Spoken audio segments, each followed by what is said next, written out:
All right, welcome everybody to the final meeting of the PARP 6833, the evolution of religious consciousness. 15 weeks, hundreds and hundreds of pages, hours and hours of delightful sharing with one another. You've made it to the finish line. Welcome and congratulations. And thanks for doing this with us. I know that Rick and I have had just an absolutely just such a rich and rewarding semester thinking about all of this alongside all of you. I've really enjoyed the chats we've gotten to have individually, as well as here in the live spaces and in the Canvas spaces. And thinking about the Canvas space, I wanted to make an announcement. So some of you have noted that I haven't always been up to date with recording your participation in either this or the online Canvas spaces. I think I'm all up to date on that now, so you can go and check. If I've made an error and I marked something as incomplete when you were present or vice versa or whatever, let me know. And from now until next Friday, so that's from now until I believe the May 13th, if you need to make up any discussions that you weren't able to participate in and you weren't able to be here live, you have the chance to do so with no penalties. So go ahead. If you had some that were absent and you want to make them up, do so. I just ask that you give me a heads up if you do so that I know to go back and check and mark attendance properly. Let's see, any other announcements? I think that's it. So with that said, I'm going to hand it over to Rick, who's going to get us started tonight. I guess I'll just say Rick's going to start us off. As usual, we'll have a break, and then I'll have a little something to add to that and maybe some conversation with Rick. And then we'll move into the sharing of your phrases, your description that as Weston sort of invited you to do in the announcements. And then after that, we'll move into small groups and then our larger group. And we'll punctuate this with our breaks as the time, as our timing seems best. I'm not quite sure exactly where the breaks will fall in between all of those components, but that's the order we're going to do it tonight. All right, I'm done. I'm going to mute myself and hand it over to my esteemed colleague, the illustrious Rick Tarnas. Well, I don't know about that, but thank you very much for that wonderful welcoming of all of us. And I'm very conscious today of wanting it being our very last time together. Oh, by the way, is my sound okay? Yeah, great. This being our last time together, well, basically wanting to hear as much as possible from everybody what your like to hear the quick summaries, just a sentence on your individual topics seems to me a kind of high point of today, and I really want to bracket enough time for that. Also, something that Jake and I love to do with these deep courses, that is courses that enter deeply into such complex material, is to have dialogue about it between the two of us, both offline and online. And that is it's an enrichment. And I want to set aside some time for that, in a way, quickly recapping a couple of the things that Jake and I have discussed in the last few days. And also any further dialogue that we might have fresh today. And then the other thing is all semester, this is our 15th week. There's been 10 chapters, immensely complex chapters, each one a kind of survey of huge mountaintops and provinces, and it's just such a huge survey that we've just done. And at the end of each week, I make a little note of here are the things that I really think are crucial to have addressed at the end, by the end of the course, and particularly from the point of view of a kind of overview, looking retrospectively back at this journey. And so I would type out the different things that I wanted to, different points. And lo and behold, this week, as I'm gathering together my material for what I'll present today, and I look at the 30 or 40 pages of points that I want to address with you today, numerous absolutely crucial points that I will feel dreadfully incomplete if we haven't had a chance to discuss. And of course, that idea quickly went out the window as I took in the sheer quantity of what I had ambitiously in increments set aside for this week. So instead, I'd like to address what I can in a few overview points, and also, often the best ways of entering into an overview are through very specific, a word or a particular idea or a particular theme. By entering deeply into the particular, sometimes the big picture or the universal sort of opens up. So what I want to start with today, and by the way, I hope that my, hopefully my share screen works. Am I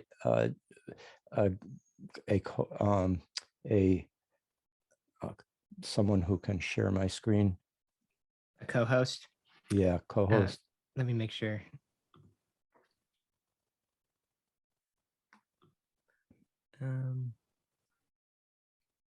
You are now. Okay. So I want to begin here with, let me just get this, find this particular thing that I wanted to share with you today.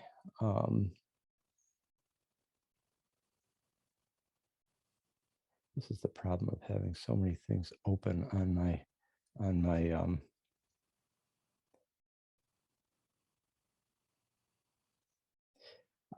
oh, here we go. Good. Sure.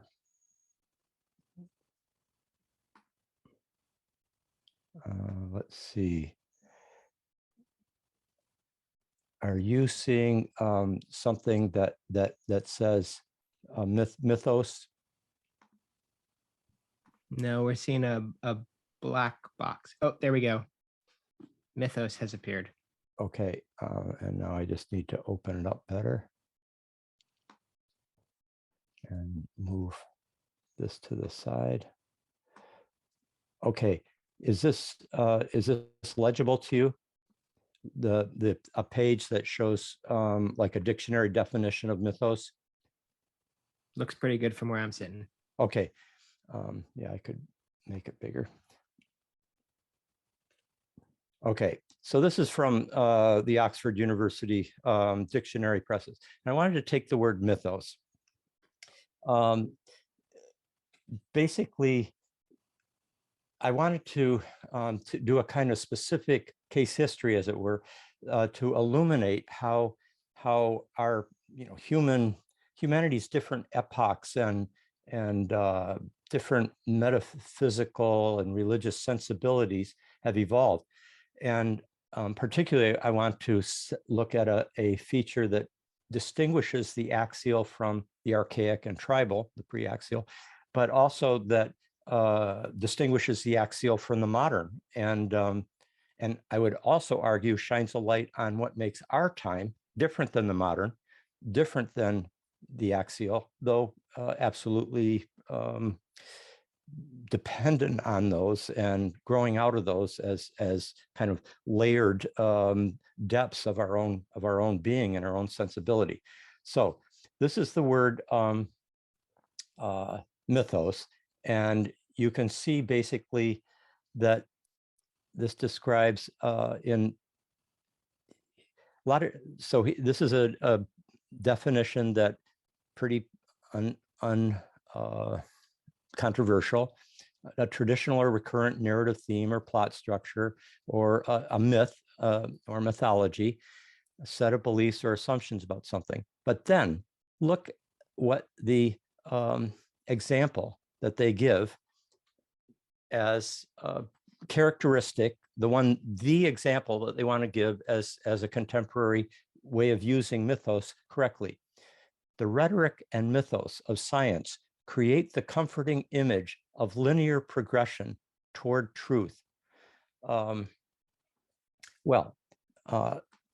This is pretty interesting because what it does is show how this is not modern science's view of itself, that it's a mythos, or that it creates a kind of comforting image that we're moving towards the truth. Rather, this suggests a kind of axial transcendence or a second order thinking with respect to modernity itself. And it also is using the term mythos to do so, which is a very complex term. And if we now go to the, I'm going to now share the screen for that diagram just to spend a couple moments here with it.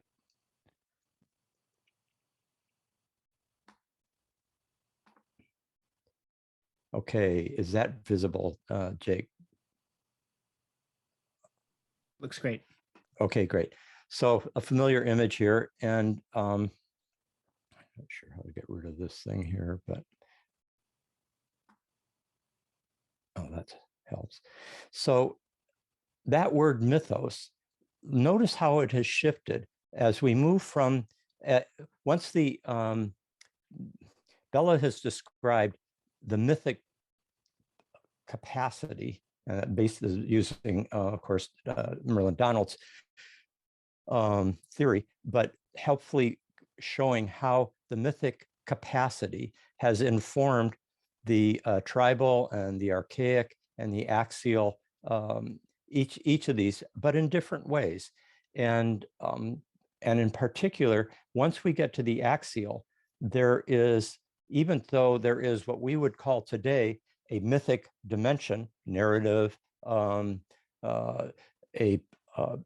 description of something that isn't just theoretically, rationally arrived at, but is essentially a kind of numinous vision, a transcendent narrative in a certain way. But the axial itself, or the different religions such as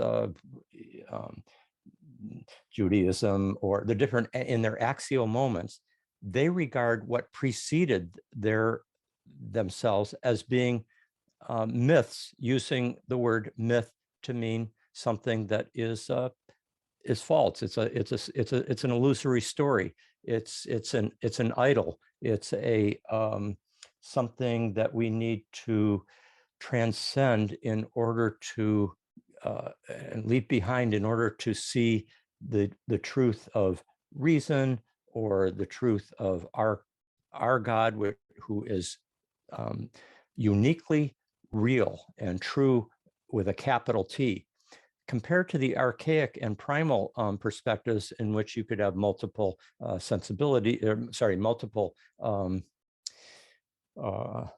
gods and goddesses and narratives that are different than each other, but one can temporarily supplant another, but not in except for until Akhenaten, you don't have a situation where there is a sensibility that draws a sharp sword between all those points of view that are illusory, false, mere opinion, and just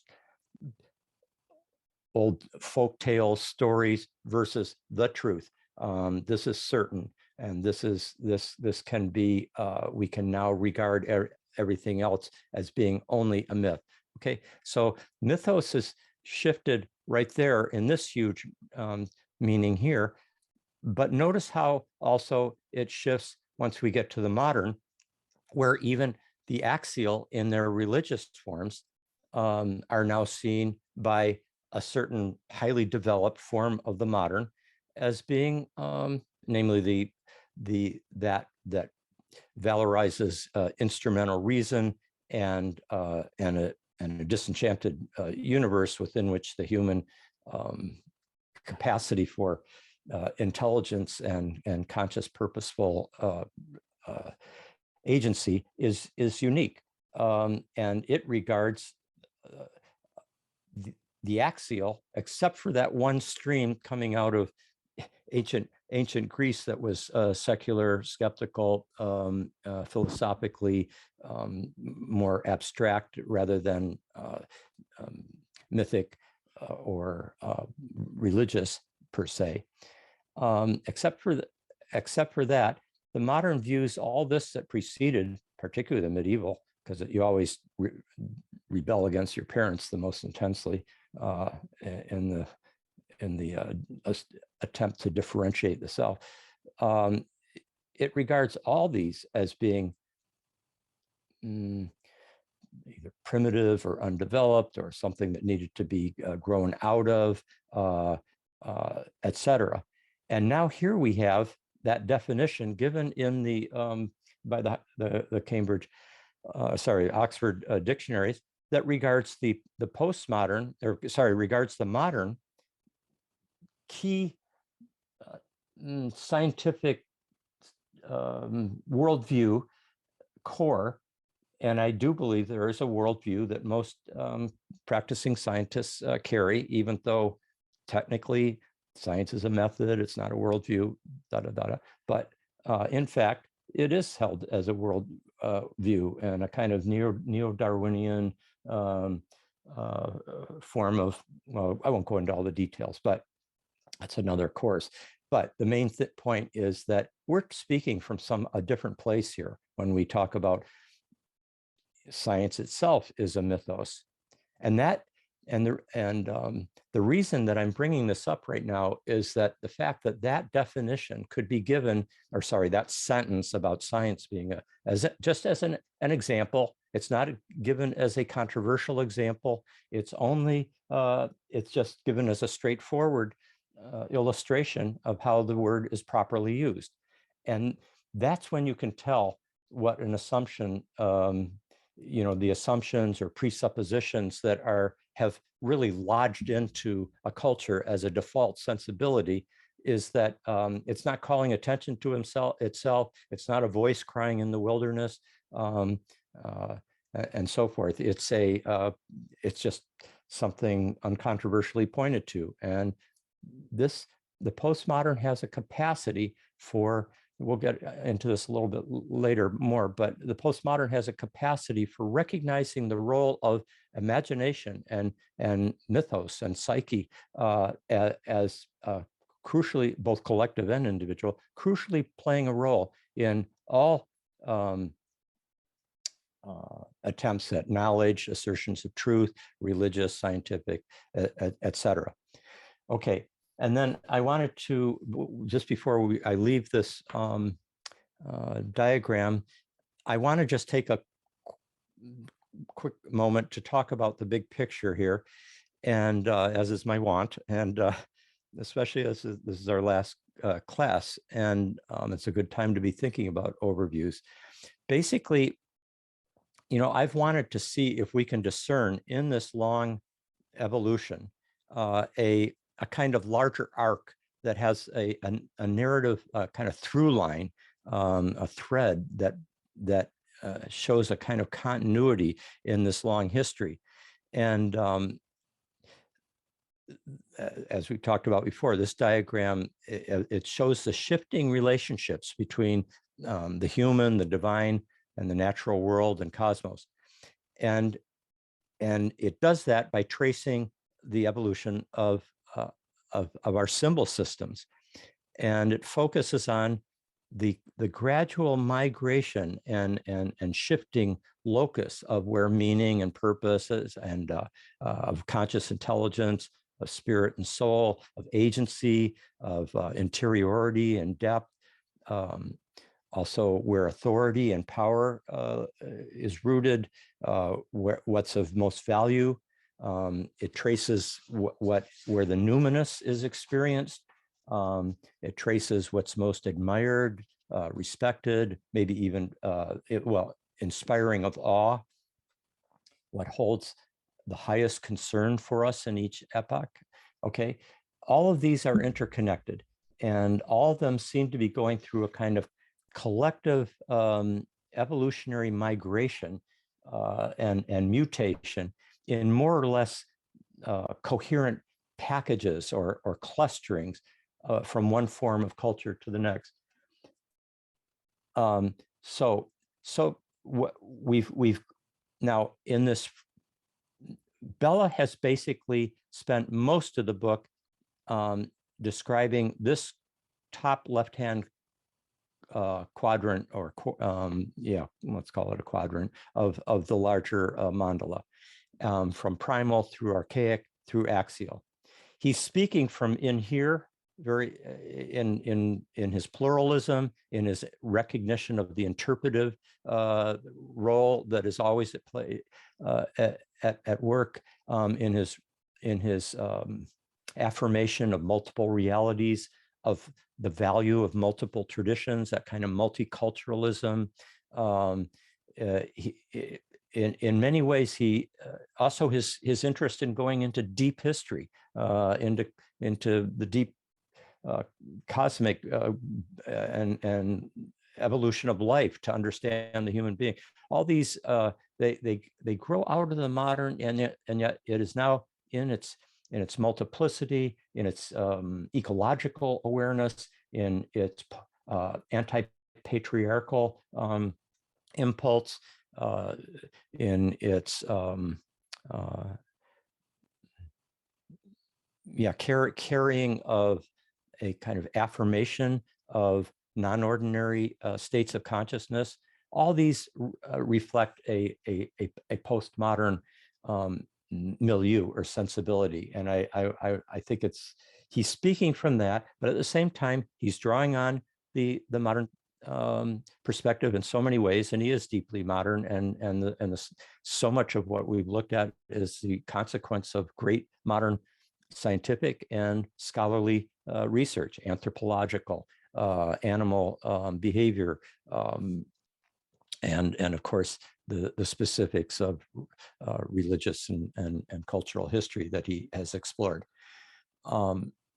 So he's speaking from these, but he's particularly focused up here. I want to say a quick word about what precedes the primal, because he does address that in that big chapter 2 on evolution. Remember that prehistory is, you could say that what precedes the tribal or the primal human sensibility is, let's call it the biotic.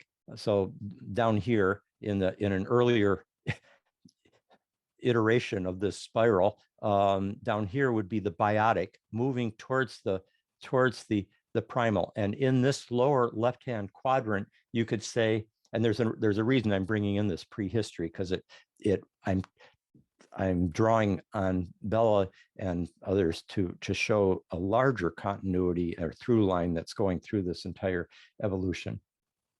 What you could say that what precedes the human and the tribal is it's the mammalian, or going way back, the biotic, and in a way you could say it's something like that pre-human flux that we talked about discussing Navajo religion, where it's a kind of baseline for hunter beliefs, where there was a time, quote unquote, when all things were interchangeable, powerful beings, humans, animals, plants, features of the mountains, they're all alive and they can take the form of one another. And then Maureen Schwartz also reported that that the first underground world, that male and female beings were not in their present form, but would later become first man and first woman. while the other beings dwelling in that world were thought of as air spirit or mist beings. They had no definite form or shape, but they were to change in subsequent world into humans, animals, birds, reptiles, and other creatures. You can almost sense from that myth that there is a kind of deep phylogenetic memory of kind of what precedes Homo sapiens. And it reminds me a little bit of Anaximander, or the Greek philosopher Anaximander, who talked about his fundamental arche was the apeiron, apeiron, as it's usually transliterated, which meant the boundless. And it's a kind of undifferentiated substance that gave birth to or gave rise to all the different opposites and features of the cosmos. And so basically, this whole process that Bellah has described in the gradual evolution from, Bellah's touched on, there's so much more to explore there, from early cellular life to the eukaryotes, to the to animals, to vertebrates, which we are, and basically the to tetrapods and onward to mammals, primates, hominins, and ourselves. So in modern scientific terms, such as we could find in process philosophy, this diagram might be seen as tracing, looking at this whole diagram, it could be seen as tracing something like an evolutionary strand of something like subjectivity and sentience in a pan-psychic universe or a pan-experiential universe. And I think what I'll do is stop sharing and come back to my main. Of course, then you have to look at me, but that's not the end of the world. So I want to now say a little bit more about this overall. What is that through line that connects everything prior to or connects so much of many of the dots prior to the human, many of which Bellah spelled out for us, but also is a through line right through the sequence of tribal and archaic and axial and modern. And I'd like to bring up that idea that I talked about earlier in the semester, that the leader focuses attention and intention. So remember how attention and intention are so crucial to, early forms of animal and human sentience, and then kind of cultivating those capacities, and what an enormous role they both play, necessary for episodic and then mimetic and mythic, each of these, and then theoretic. Attention and intention are, in some sense, the cultivation of those is driving that evolution through those different cultural modes and cognitive modes of episodic, mimetic, and mythic and theoretic. And if we remember that the leader, it's the nature of the leader in any society and in any organism to focus attention and intention. So the leader in any form is a kind of nexus of sentience, which is a kind of attention, and volition, which is intention. It's a nexus of mind and will, and there's clearly a wondrous intelligence at work in all the multicellular eukaryotes and plants and fungi. Boy, read Merlin Sheldrake, the son of Rupert Sheldrake. Read his book on fungi, and or see the film that called Fantastic Fungi, that Louis Schwartzberg made, and you'll see, if you haven't already, it'll certainly deepen your, as it did mine, my appreciation of that whole lineage of fungi, which Bellah doesn't really address. But clearly the evolution of the brain in animals is crucial to what we're talking about here. The brain is in certain respects the leader of the organism, and it's most often at its head. And this is, in evolution, this is called the process of cephalization. Cephalization, C-E-P-H-A-L, comes from the word for head, of course. The increasingly large brains in vertebrates and mammals and primates and humans, it represents this tremendous growth in what we can describe as the empowerment of agency and authority that each of us, or that each organism is able to, that the brain has with respect to the organism, and then in turn what a particular organism can exert in its environment. So putting it in slightly different terms, the empowerment of agency and authority is constituted by, and this is what I see as the big through line through the entire evolutionary process, is it's constituted by an evolving differentiation and centralization and elevation of this nexus of mind and will over the whole. Okay, so there's a differentiation, a kind of concentration of agency and of will and mind. It centralizes, it elevates it, and we see the elevation in the actual diagram that I set out there, and it's also a process of empowerment and magnification of that capacity for agency and subjectivity. And so that's the biotic to the primal kind of quadrant down there on the left. And the basic idea here is, again, nothing is lost. So all of us here today, we're all biotic. We're all eukaryote organisms. We're all vertebrates. We're all tetrapods that emerged out of the ocean. We're all amniotes. We're all mammals. We're all primates. And then similarly, and this is of course the biggest theme of Bellah's work, we all have within us the primal, the tribal, and the archaic, and the axial, in complex layerings within our depths. And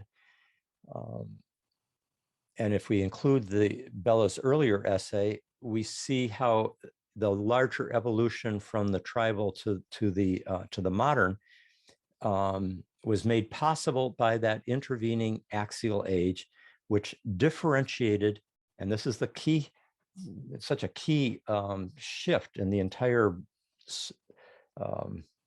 evolution, which is why I kind of give it, one of the reasons I give it such pride of place in that diagram of the mandala. The transcendent, of course, in the axial is so elevated, so magnificent and infinite and so forth, that it deserves that height. But it also it really is axial in the sense of an axis turning point that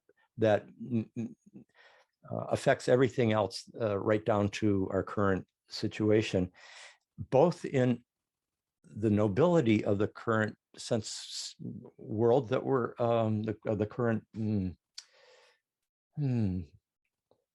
aspirations and evolving moral sensibilities, that emerging sensibilities that are in dialogue today, and at the same time of the enormous shadow and perilous, catastrophic situation that we're in as well.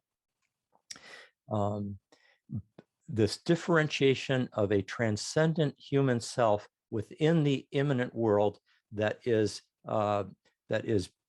modeled on, in some way, made in the image of God, or has a special relationship to that divinity. That has enormous consequences on who we become and what's possible for us.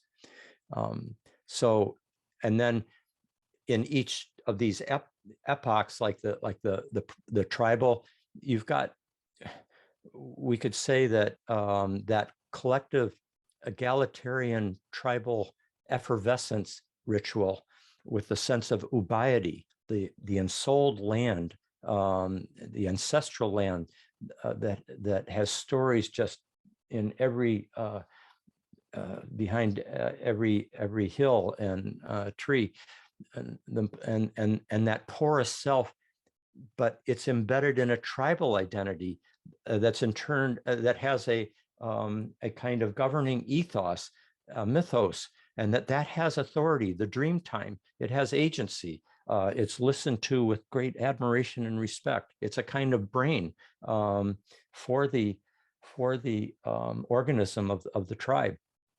And that's in turn embedded in this animate world that's pervaded through and through by a mythic spiritual dimension that the tribal indigenous sensibility experiences as being in constant communion with itself. And then that moves through warrior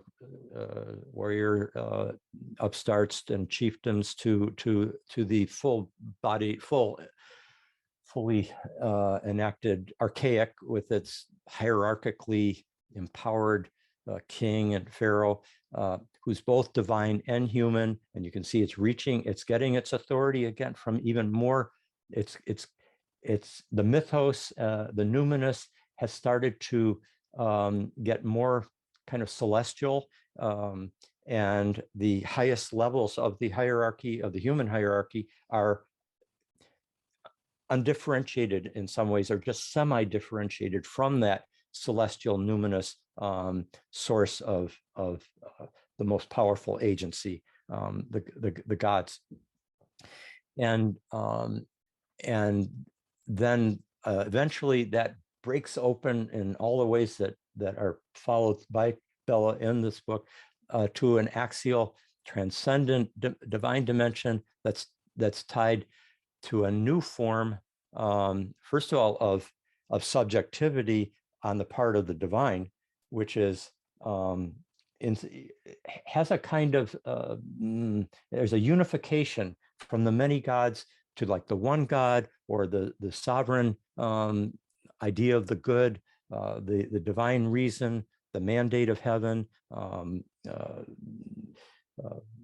and so forth.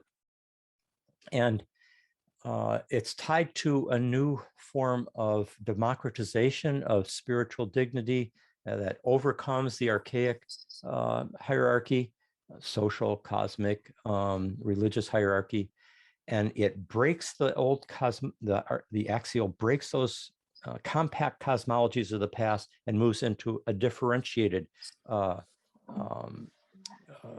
cosmology. So, and then you remember a few weeks ago, I think it was week 9, when I addressed the archaic to axial transition part of the book, and I talked about how, in a sense, what the narrative arc we're seeing here is all about differentiating a subject, sometimes capital S subject, from the whole, from the pre-human flux, from to the mimetic mythic culture of the ensouled tribal world of multiple agencies, and then it gets from that more diffuse identity, it then moves through the alpha warrior upstarts and chiefdoms to the archaic king, God, the astral heavens, complex, and the pyramid, and then from that to to God and the nous, the divine cosmic reason, and so forth. And we could say that God, in whatever form this sovereign axial divinity is image, is the ultimate subject, capital S, who focuses our attention and intention. And then that leads to the modern self. And I think I mentioned briefly here, but those of you who've done other courses with me know, I've discussed in more detail, just the amazing ways in which there's this kind of introjection of the divine transcendent that happens, particularly, it's gradually grown into, et cetera, but in certain ways, there's this enormous kind of axis turning moment around 500 years ago, and just keeps playing out. I use the Michelangelo Sistine Chapel ceiling image of God touching Adam as being, it's not just like Michelangelo is embodying kind of a divinity in his very capacity as an artist, unprecedented capacity, but at the same time that's happening, all these other, there's a kind of introjection or transmission or download that's happening from the axial transcendent to the human, who becomes a kind of transcendent subject within the immanent world. And as that develops in the course of the Enlightenment and secularism and the 18th, 19th, 20th century, you know, God dies. This is all obviously what did Jake said? He says every philosophical bone in my body rebels against this. What was it? The spaghetti metaphor for Kant. I realize I'm rebelling against just the complete lack of nuance in talking about this interjection of the transcendent divine into and the secularization process that it results in a very widespread sense of human agency as being very much like that summum bonum of the highest intelligence and moral consciousness in the entire universe. That's the modern human self-image, and for very many people, and very many smart, well-educated people. But and then I also mentioned a few weeks ago that there's a kind of straight line that goes from Akhenaten with his identification with that one God, the solar God, who is alone true and valid. And there's a straight line from that to Descartes' cogito, and I think therefore I am. And that new sense of God-given, the God-given kingdom of rationality that Descartes, as the representative of the new modern self, is carrying. But at the same time, and this is true of Descartes as well, at the same time, there's an evolution not of just kind of like instrumental reason that can rule the environment, but there's also an evolution of moral capacities and moral ontologies that are totally tied up with these other cognitive, psychological, and theological developments. These are all layered within us, and they give us the capacity to survey this history and to seek discernment and to make moral assessments.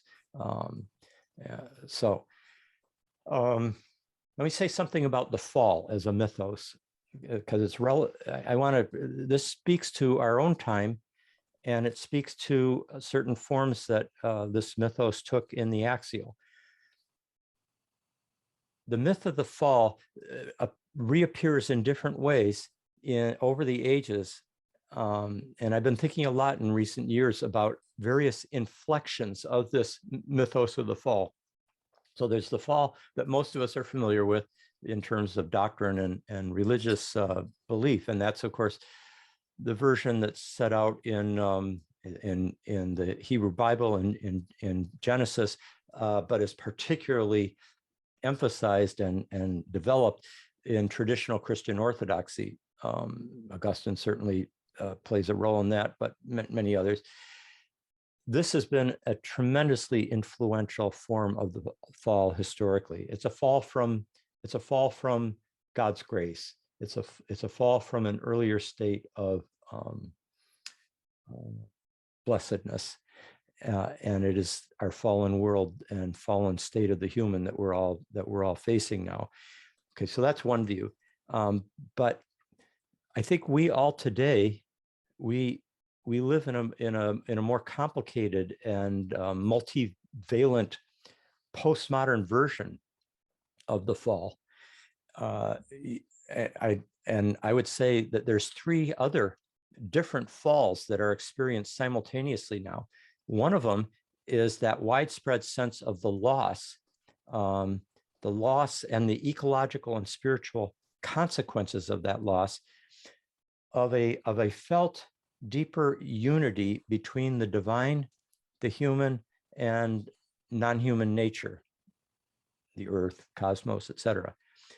So you could say that this is a fall from the primal state of participation mystique, and from that the loss of a sense of sacred place, of ubiety, of embeddedness in a numinously charged and generatively potent ancestral totemic spiritually saturated land, and all this results in a sense of alienation that's spiritual as well as ecological, with huge consequences.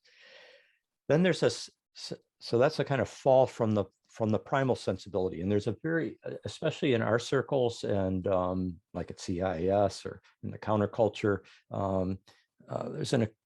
but getting more and more widespread. There's such a deep sense of that loss. And of course, in indigenous cultures, that sense of loss is extremely poignant because they're often more in touch with the sensibility that maintains the connection with the ensouled land and so forth, and the ancestors, but at the same time are suffering the most from the consequences of the modern alienation and disenchantment. So there's that fall, and of course for indigenous cultures today, there's that sense of fall is very much associated with the coming of European civilization to their continent, or to their world. And then a second fall, which is also quite significant, and that's the sense of the loss of a religious and metaphysical structure of transcendence that is culturally affirmed. So this is a fall from the traditional symbolic certainties that earlier eras had, and maybe even some of us might have even grown up within in religious families or others, and many societies. It's a world like Ireland, for example, or I think perhaps Quebec or something like that. They've gone through this process in a very short time, and particularly what I'm talking about here is, well, the first one was a fall from the primal sensibility and world. Now it's a loss of the axial worldviews that in their religious form, where there was they had a kind of luminously absolute religious metaphysical certainty with great moral clarity and orientation, and the loss of that creates a great deal of spiritual and metaphysical and moral disorientation in our own time. Everybody's groping, putting together their own moral framework and identity, and in a global, ever-shifting world. And then the third is the increasing sense of loss of the typical modern secular sense of progress. The myth of progress has fallen. Civilizational progress through ever expanding and ever more successful human rationality and freedom. There's been a fall from the naive view of modern progress, and this has happened in really in some of our lifetimes. Growing, there were certainly a few alert and sensitive souls, minds that were conscious of this in earlier parts of the 20th century or 19th century and 18th century. Blake certainly could see it coming, and Emerson and so forth. But as a result of the ecological and social, political, economic, and psycho-spiritual crises of our time, there's a widespread recognition of our collective ignorance as a civilization, a species and a civilization. And as a result of that ignorance, there's unintended catastrophic consequences from our rationally calculated actions. And as a result of our, let's call it, epistemological finitude, our situatedness, our limitedness, and increasingly our sense of helplessness against astonishingly destructive forces that are at work in the human being and in contemporary society and geopolitical human community. All these have created that sense of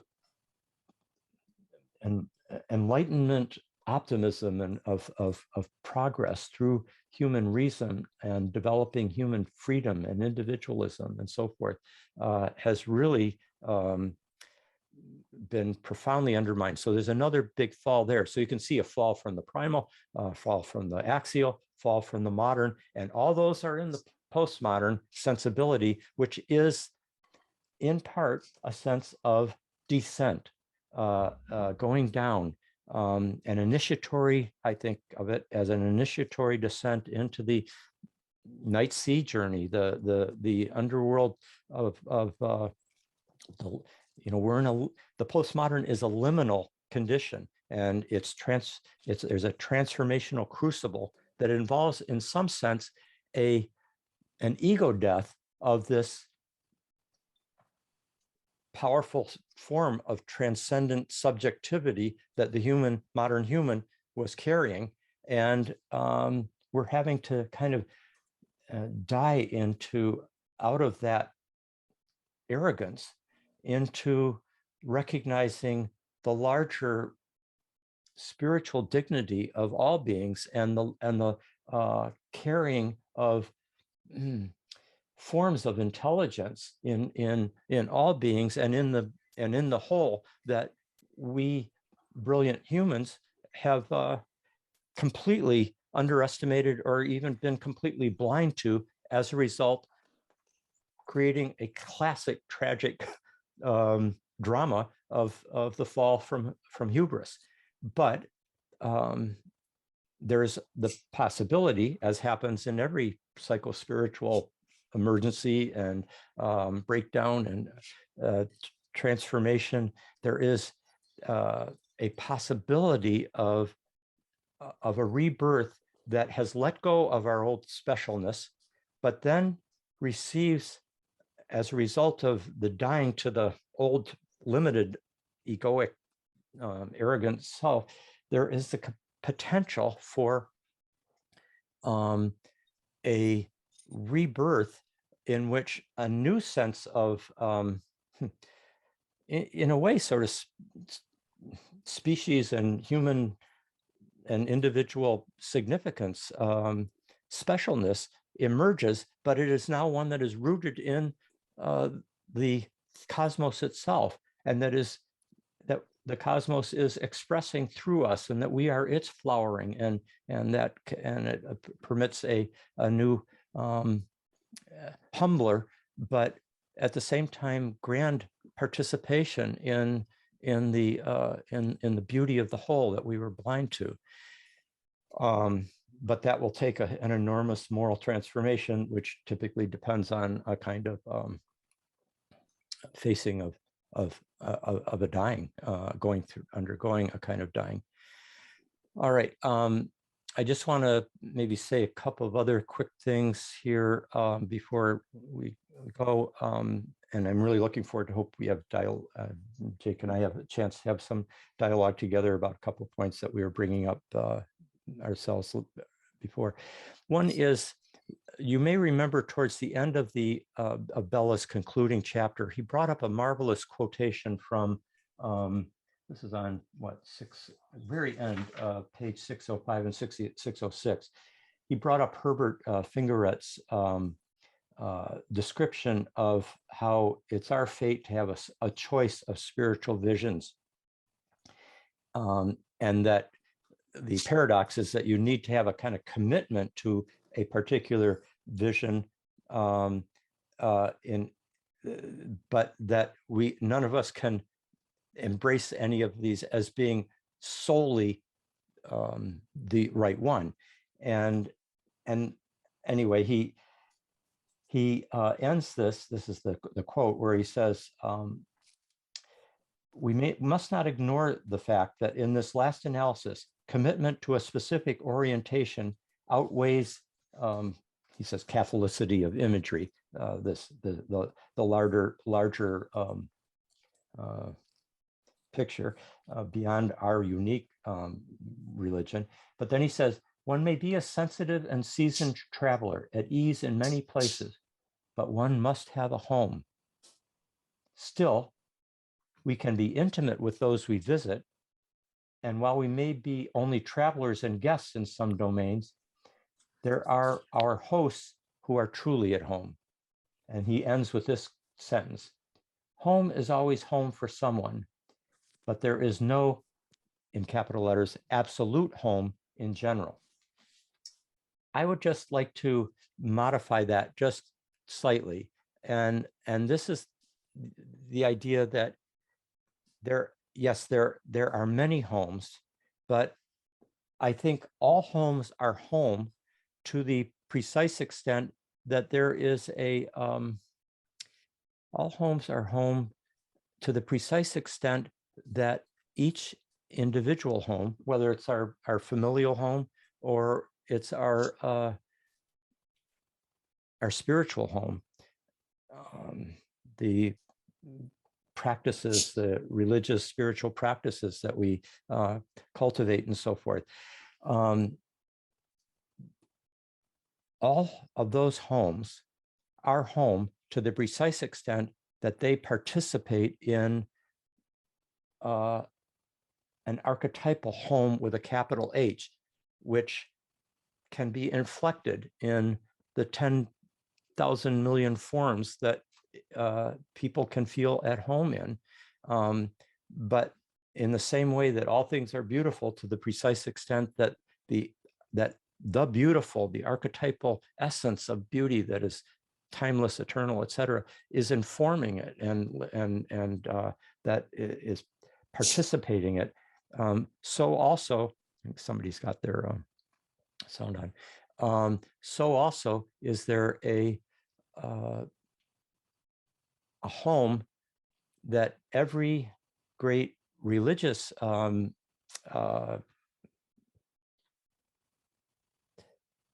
tradition has been enacting and cultivating, and that we can be genuinely at home in, and yet at the same time, and this is, I think, essential to our postmodern moment, recognize the multiplicity of such homes. And not that comparisons and contrasts can't be made, and even moral assessments about certain elements in one home or one religious perspective being found wanting from a particular perspective, yet perhaps another part of that same religious tradition has something to teach us, etc. That's very characteristic, I think, of a new, I don't want to call it a second axial age, because that assumes too much.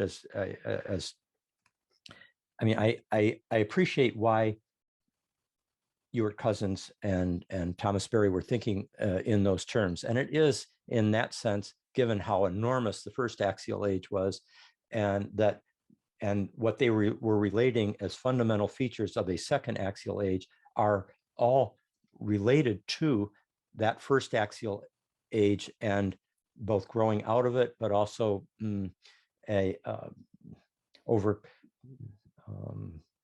transcending it or reversing certain tendencies, or such as moving into the ecumenical dialogue, recovering the vertical connection to the spirituality of the earth. I would add also the spirituality of spiritual dignity and agency and etc. Intelligence in the entire cosmos, and up above and below that vertical dimension, in a immanent frame of earth and cosmos. So that's the only other addition I think I'm going to fit in right now here, is just I think this maybe when we come back and are in dialogue with each other, I'll connect that point with the question that Joseph left us with at the very end of last class, about whether Bellah's emphasis on the collective and societal impact, even constituting of our different religious, spiritual, moral convictions, whether that isn't completely opposite the kind of moral realism that looks at, like Charles Taylor, that looks at moral values as something real and not just socially constructed out of whole cloth by a particular social linguistic community.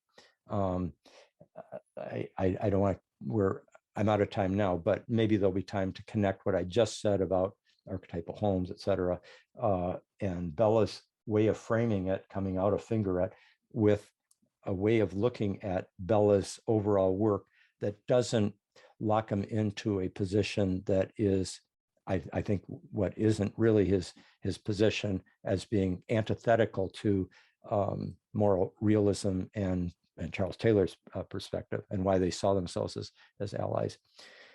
Okay, a little bit of a marathon run there, but hopefully it was all decently and intelligible and worth following. And I'm only conscious of how many wonderfully important things that came up in the course of the semester that I thought it would be great for us all to explore in depth. And this will just have to happen in some archetypal classroom in the heavens someday.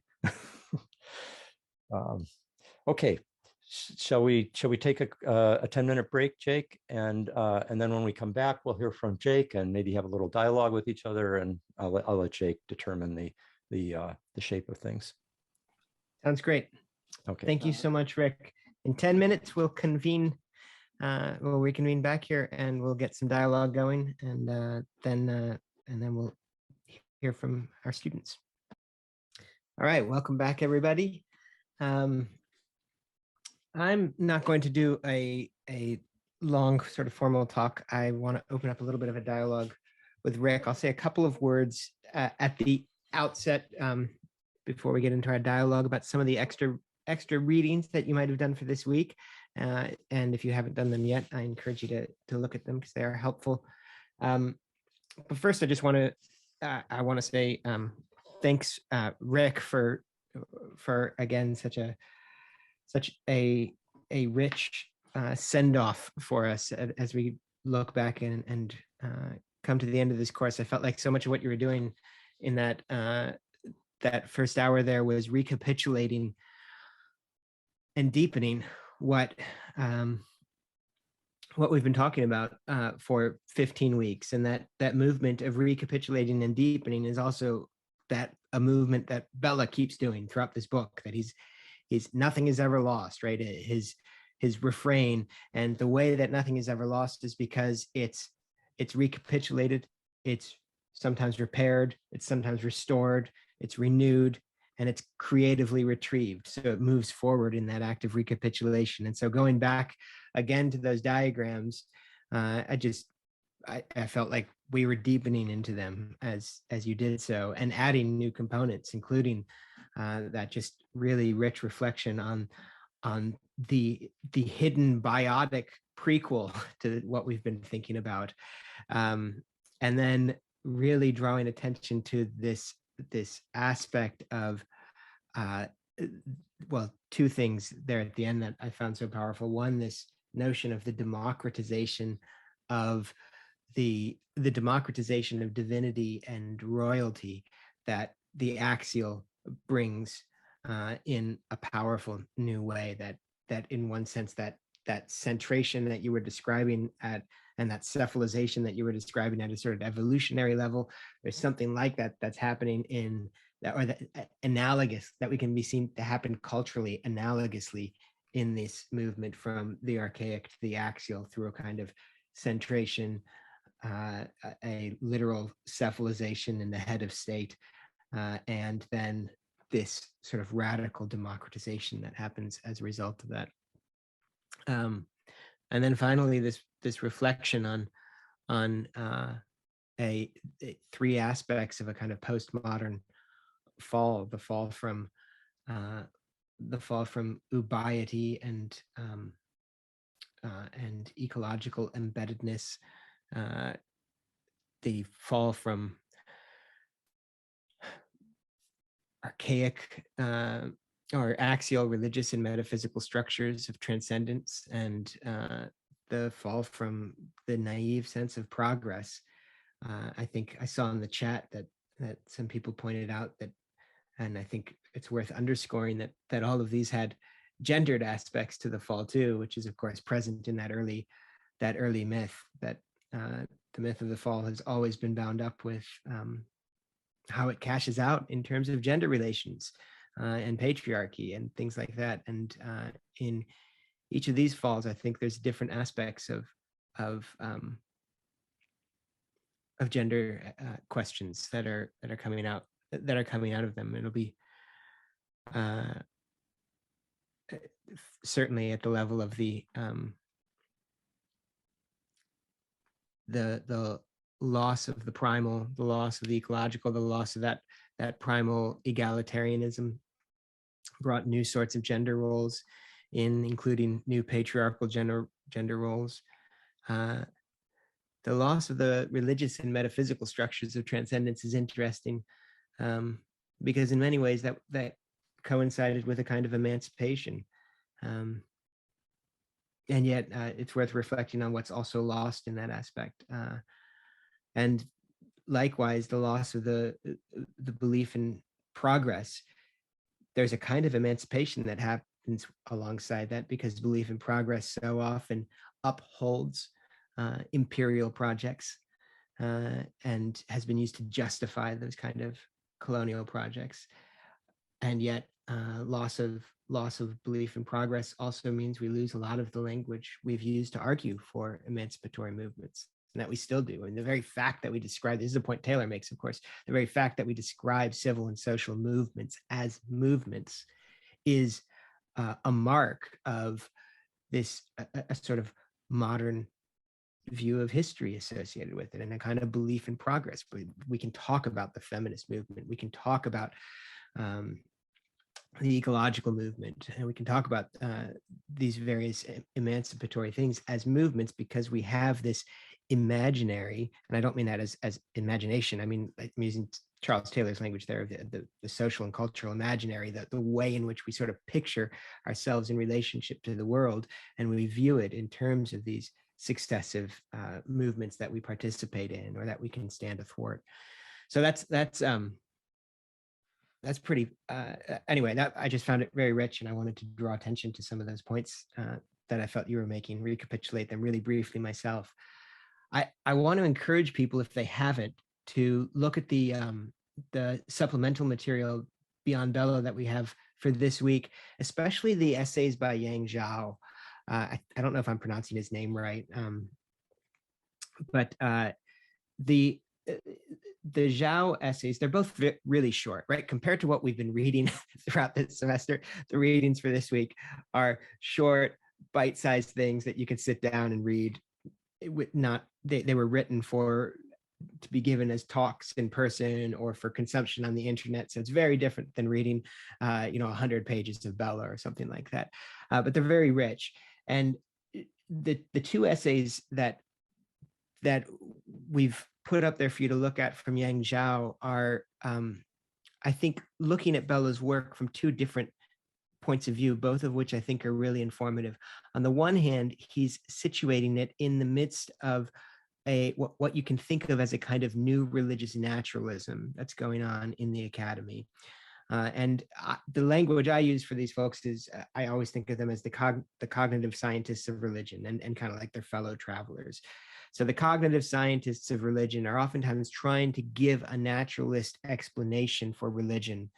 And Zhao thinks that they're going, that they're doing it in just a far less sophisticated way than Bellah's doing, or than Rick was just doing now. And because Bellah, and we've tried to do this in our class, aims to underscore questions of meaning and hermeneutics, and not to see the axial or the religious function of humanity as some sort of module that sort of timelessly has the potential to operate in your cognitive equipment, right?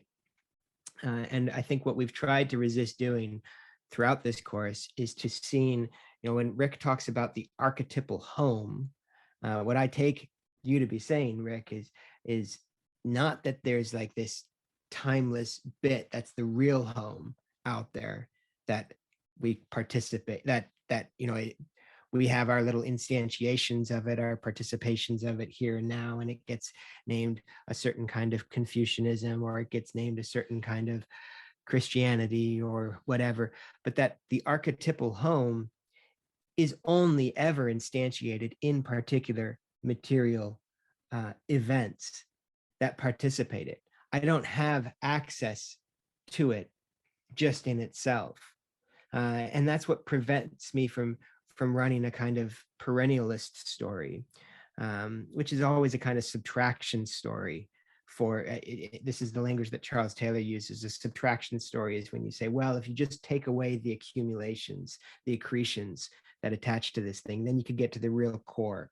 And that was the goal of what people called natural religion in the early modernity, and there's still a lot of folks who find it attractive, but I don't think it can hold up to scholarly scrutiny or to the depths of who and what we are as human beings. We're much more historical, we're much more interpretive creatures than that, and Bellah's tried to highlight all of that for us. And then in the other essay of Zhao's, what he tries to do then is to say, given this richer naturalism that Bellah has been able to demonstrate for us, Zhao wants to make the argument, and this brings it really to the present day, that in a sense, we're witnessing the movement out of a certain kind of postmodernity that defined itself, as the French philosopher Jean-Francois Lyotard said. He said that the condition of postmodernity is incredulity towards all meta-narratives.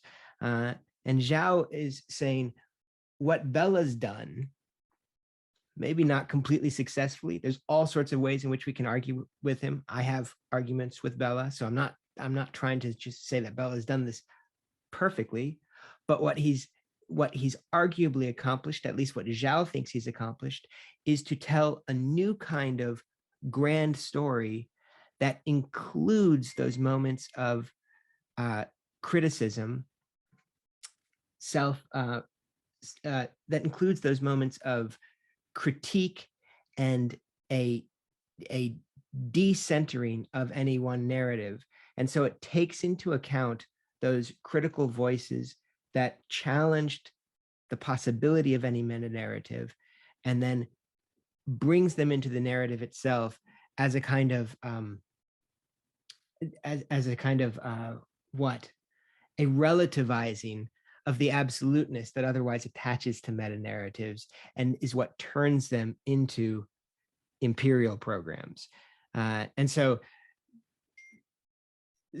in what I take to be the most fascinating bit of Zhao's second essay, he says the real comparison, the book that bears the most comparison to what Robert Bellah has attempted in Religion and Human Evolution is Hegel's Lectures on the Philosophy of Religion. But Hegel has this problem. Hegel's problem is he only ever sees absolute spirit, for example, as moving through historical epochs. And the language Zhao uses to talk about this is really fascinating. He talks about a kind of a kind of exclusivity of temporal movements versus the capaciousness of spatial belonging. And so what Zhao sees Bellah doing, and it's interesting to ask whether this is the case, but on Zhao's reading at least, what Bellah has accomplished is he's allowed for a story that has this spatial complementarity as a part of it, rather than just a grand narrative that always moves exclusively through history, and so is always a story that is told from the perspective of the person at the latest tip of the spear, rather than seeing absolute spirit, as it were, discovering its own identity in multiple places at multiple times in different ways, right? So now you've made more complicated this story of you've found your way back, arguably, to a grand narrative or to a big story by complicating the way in which a big story is told. It's now not univocal. It's not the story of one voice, but it's multivocal or polyvocal. It's the story of many voices who can resonate with each other because we go through many of these same movements together. And so that's an interesting bit. And I think, so I wanted to highlight that for you. In addition, we took a look at, we also have essays by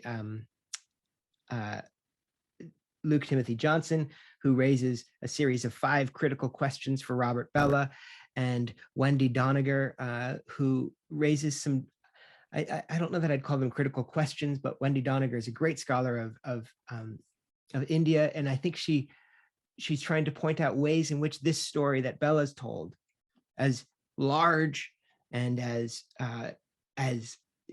intricate as it is, could still be told differently again. That there are other ways of spinning this, and that's, I think both of these are really helpful because what or the reason why I especially wanted to see them here at the very end is because I wanted to see the way that something that's, we can take Bellah as valuable, but not exhaustive or complete or final, right? It's that same, it's in a sense that capaciousness that Zhao is pointing to is what I think these various interlocutors at the end here are intended to also kind of help do for us pedagogically, to say that this is part of that conversation also. Just as Bellah's trying to stage lots of voices in many different places and see them as entering into a hermeneutics of friendship where we become interlocutors with one another, and where these different civilizations, these different cultural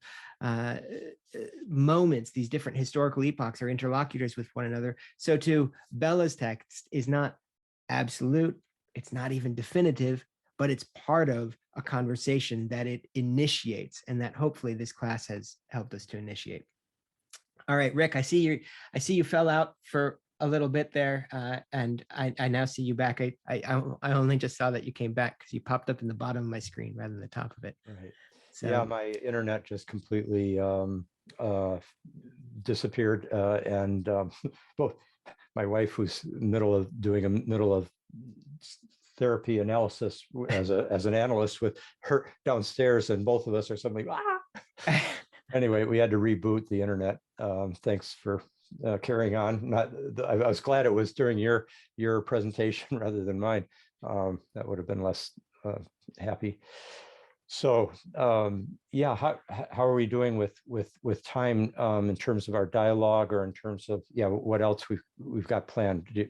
Well, let's just take so in about 10 minutes here, I'd like us to do the to open it up for people to share their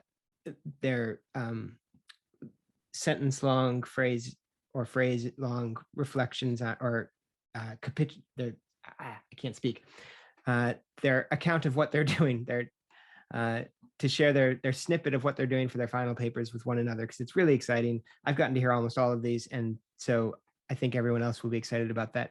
But I also think you and I have had some interesting offline conversations, and it might be fun to open the books on those. I just brought them up. Bit.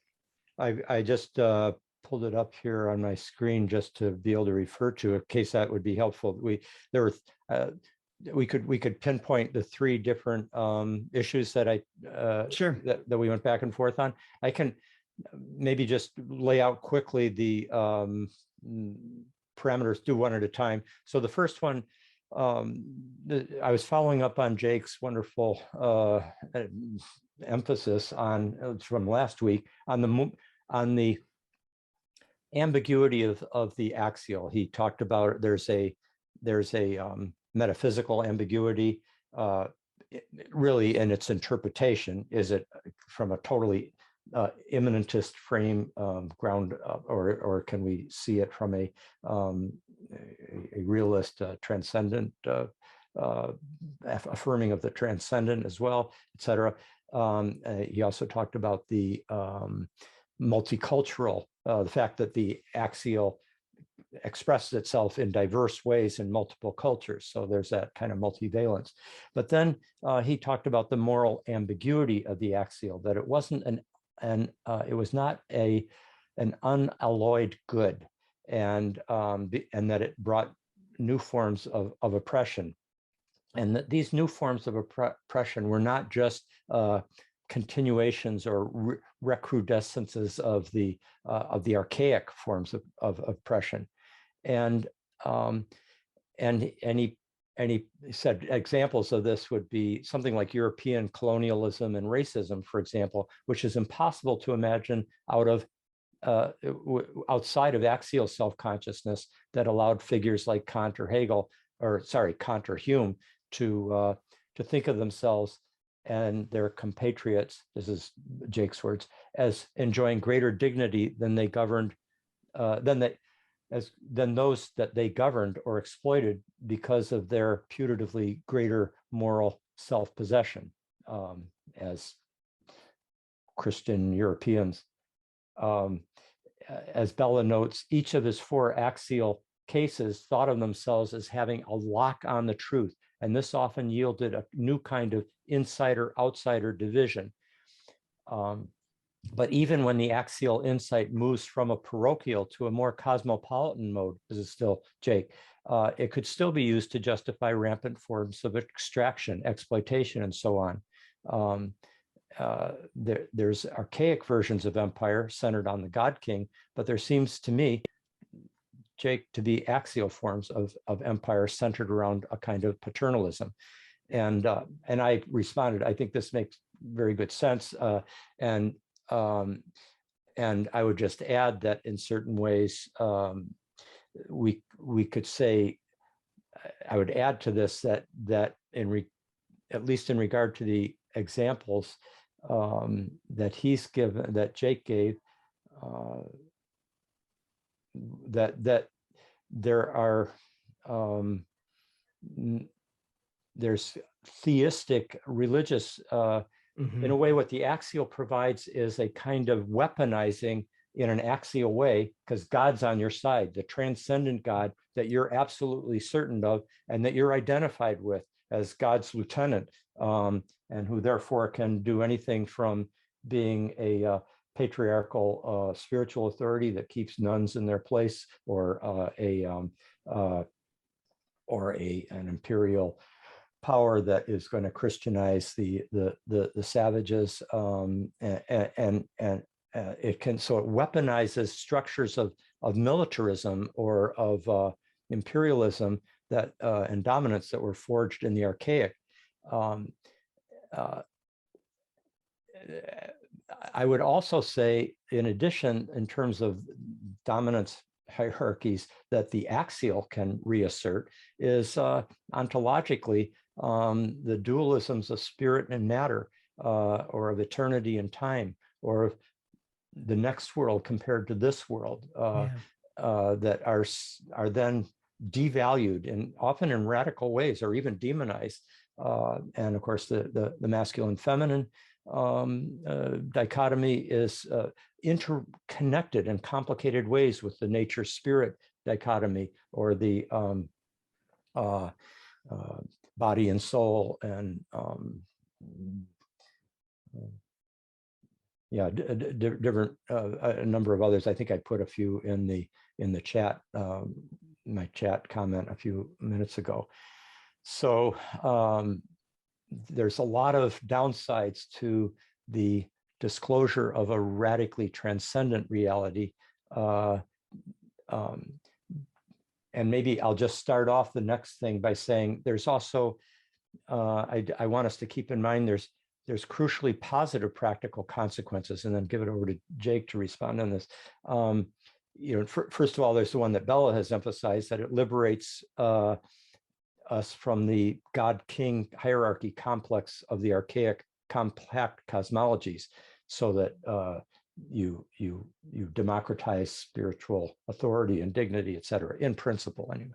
And then there's also this capacity for, it gives, when you have this differentiation of transcendent and immanent, soul and body, et cetera, it gives leverage for a kind of social and moral transformation, and including moral self-control, like governing our violent passions, differentiating ourselves from our body of instincts, immediate emotional reaction to something, and keeping in mind a higher moral value, and self-governing, self-controlling, in a sense, taking that unitive intelligence and moral agency that we have modeled in the axial divinity, and interjecting that sufficiently to have a self-governing moral agency, which, okay. And then the other last thing, I just really want to emphasize that a positive outcome of the axial is that with that ontology, I can take any loss, like wrongful life imprisonment, or the death of a loved one, or physical trauma, or disfigurement, or loss of my reputation, or loss of my home, or rejection by my community, destruction of my life's work, anything. I can, if I have a conviction that the true heart of who I am, the real essence of my deepest identity, and my deepest value, cannot be destroyed by anything that happens in this life, in this world, however overwhelming it might seem in a tangible way. there's a kind of profound existential and spiritual security that the axial brings in, by having this numinous mythos that comprehends and transcends all suffering and injustices and losses that are suffered in the mortal human condition. I think that's nothing to sneeze at. One of the things I liked most about our exchange was you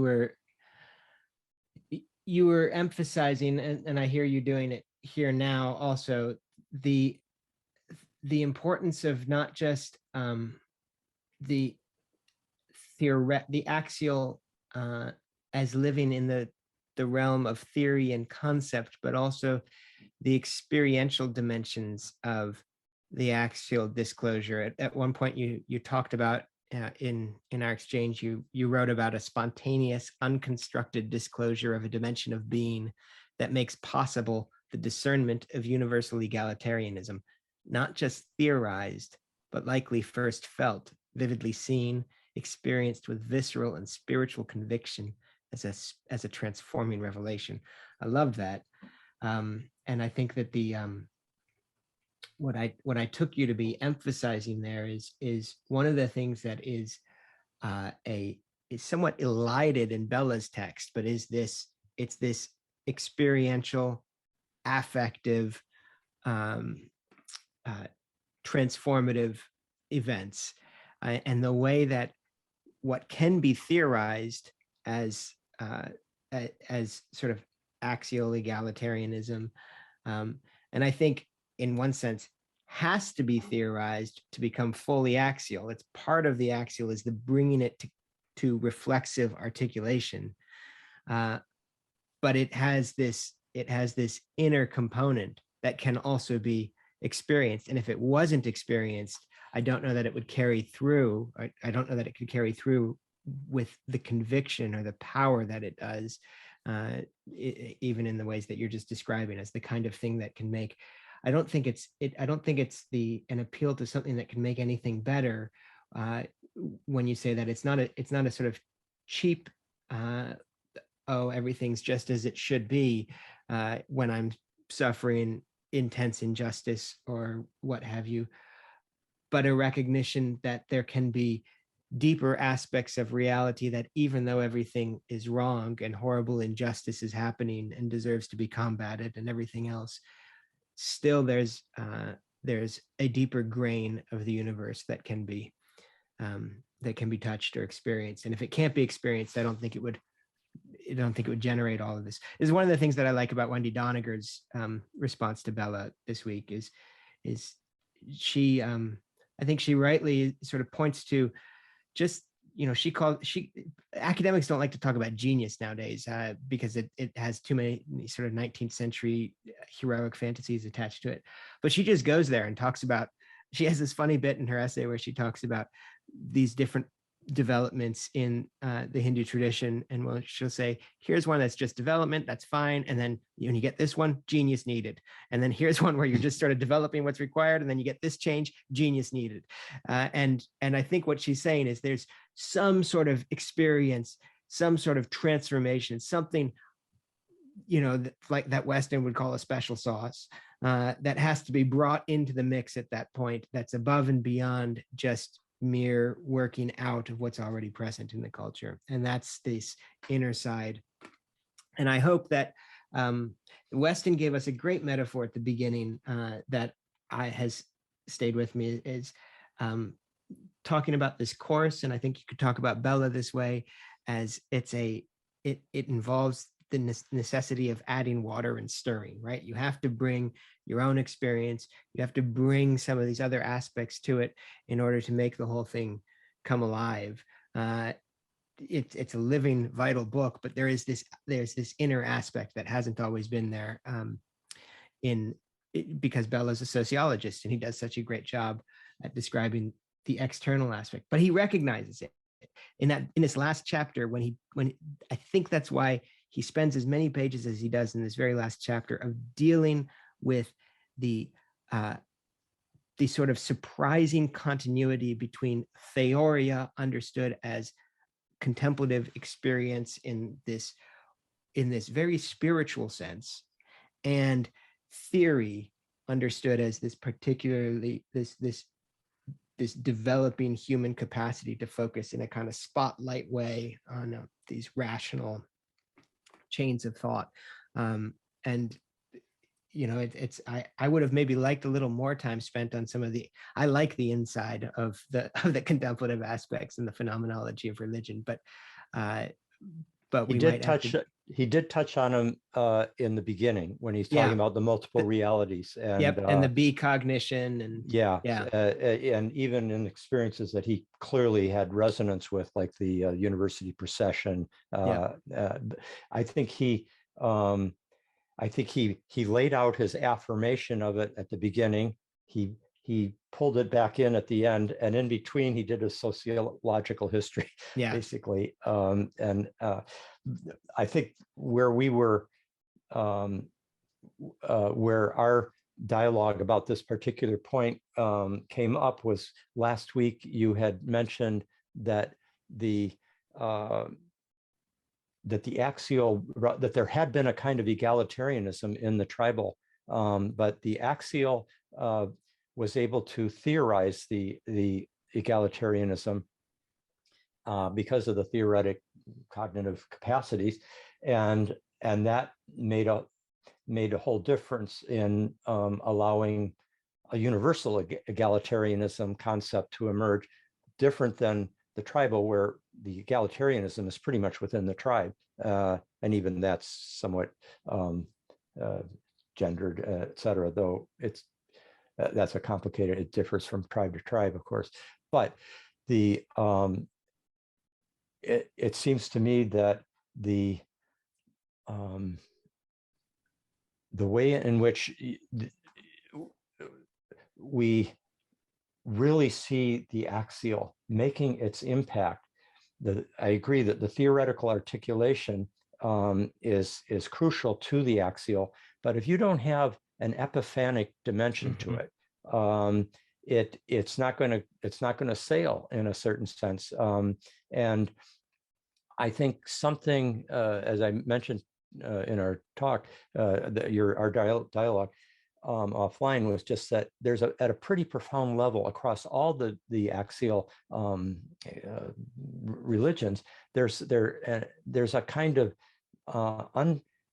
there's an experiential dimension that is so powerfully felt, that comes as a kind of, it knocks Paul off the horse, so to speak, with a blazing revelation that completely transforms his entire moral universe. And I think of somebody like, I give the example of like John Newton, who was the slave captain. That is, he was a captain of ships that took Africans to the Americas, and where they would be enslaved.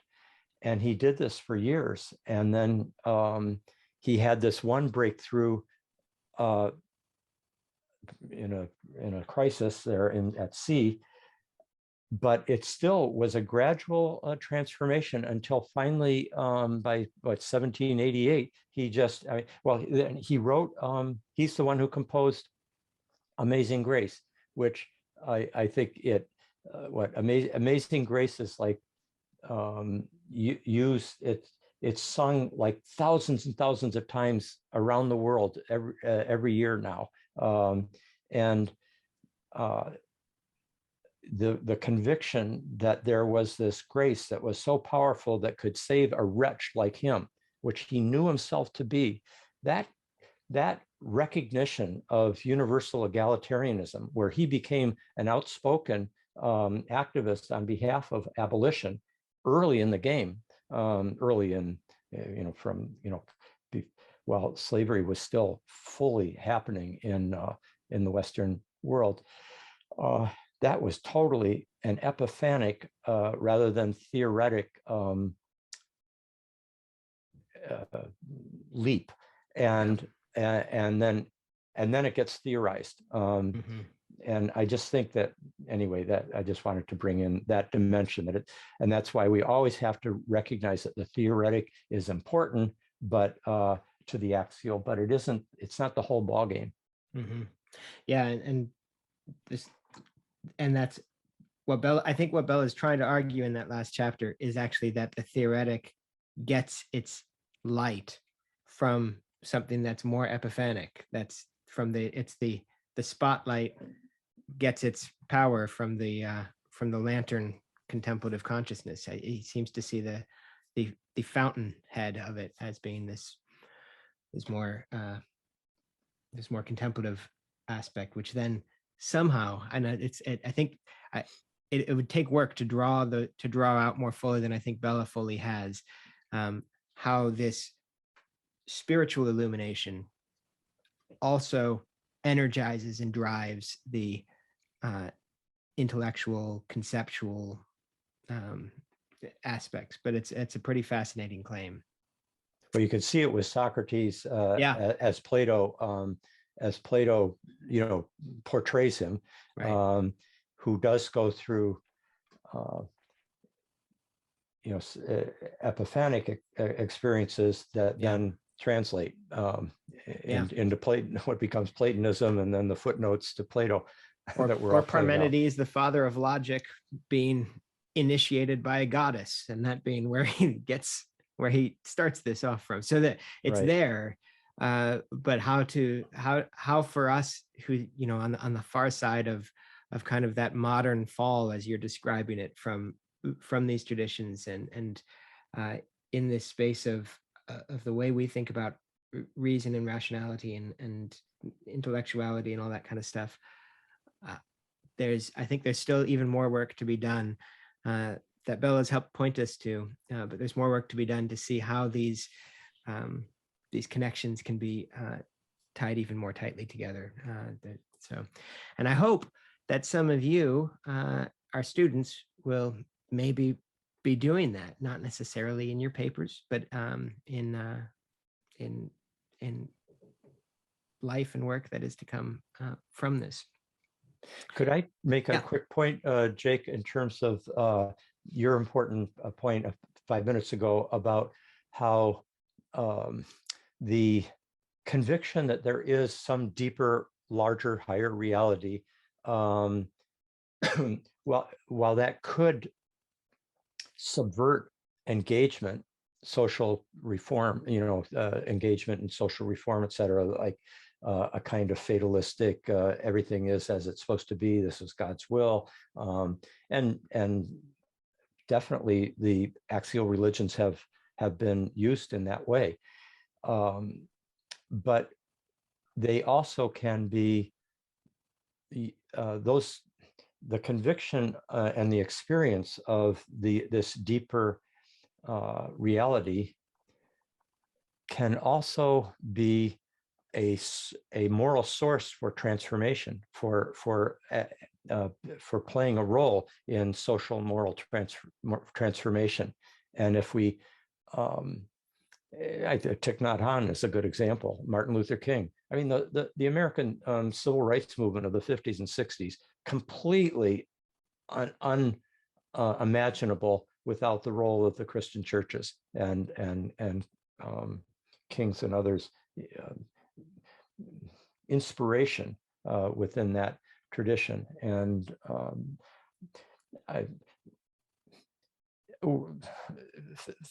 women's spirituality that draws on the image of a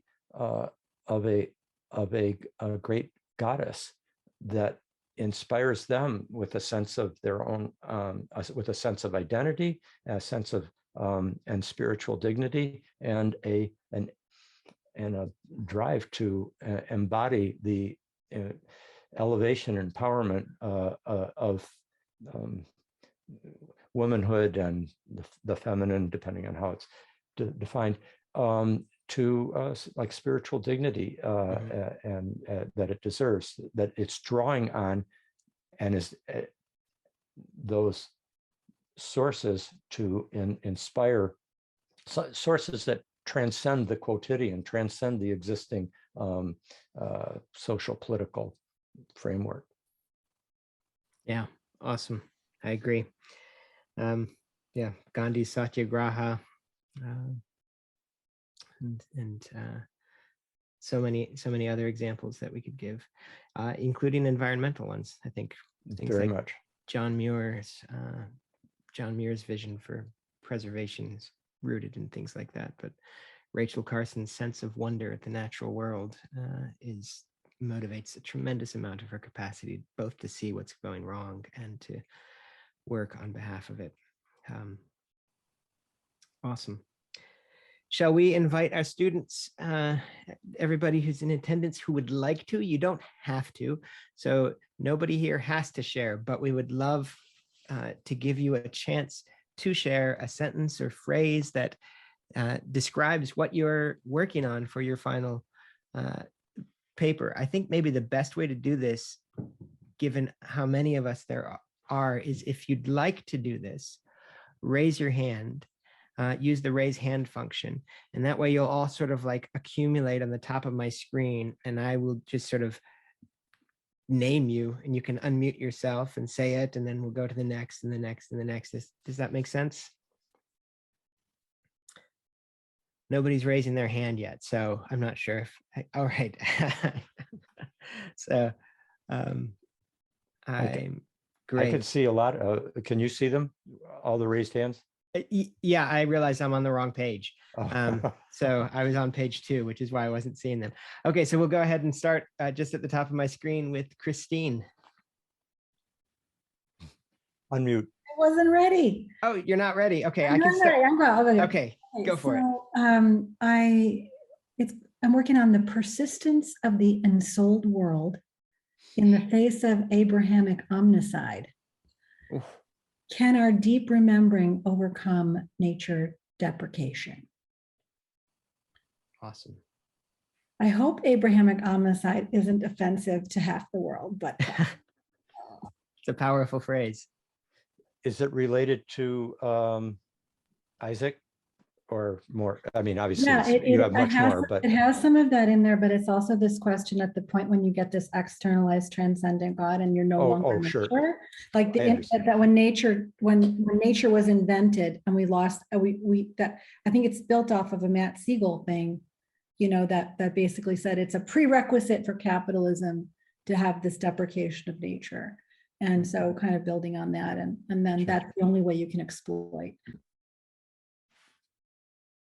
Awesome. Thanks, Christine. Yeah, and Christine's modeling for us by lowering her hand afterwards, which will keep things moving along. Thanks for doing that. Cindy. Okay, thanks. I am writing, it's called the 11th chapter. So I continued Bellah's book and took his ideas that you guys just talked about both being a participation with nature and how that evolved, and also the evolution of which I call a unitive state, and also how which is related to being offline when we're not stressed and we're at play, and how he basically showed scientifically how we could use these states to get novel answers. And I propose that we use the theories in Bellah's book to help the environment. So I call it the 11th chapter. Awesome. I love that title. Raymond. it's a course specific title. The 11th chapter, we'll all know what that what it refers to. Sorry, go ahead, Raymond. Oh, no worries. So I sort of changed the original title to something that was more focused and perhaps a bit cheeky, but I'm calling it the God Complex. And essentially, and I think Jake had kind of alluded to some aspects of this, but it is a top level attempt at sort of synthesizing the different modalities of religious life and catching up with psychology, ecology, and physics to say, okay, well, what might religious life look like, or need to look like in a world of many higher degrees of complexity. And I'm largely pulling from Gilles Deleuze and Hans-Georg Gadamer. Sounds fun. Can't wait.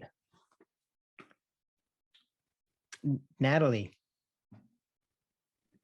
Hey, everyone.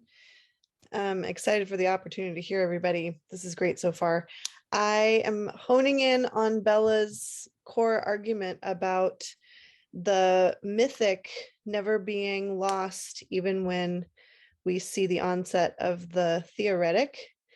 And I'm mapping that onto a need of the modern day to basically arguing in favor of the ontology of myth and the need for, like I'm pointing at a mythic amnesia and a remembering that's needed today, with the hope of more mythos speculation getting us to where we need to be in a worldview before we destroy ourselves.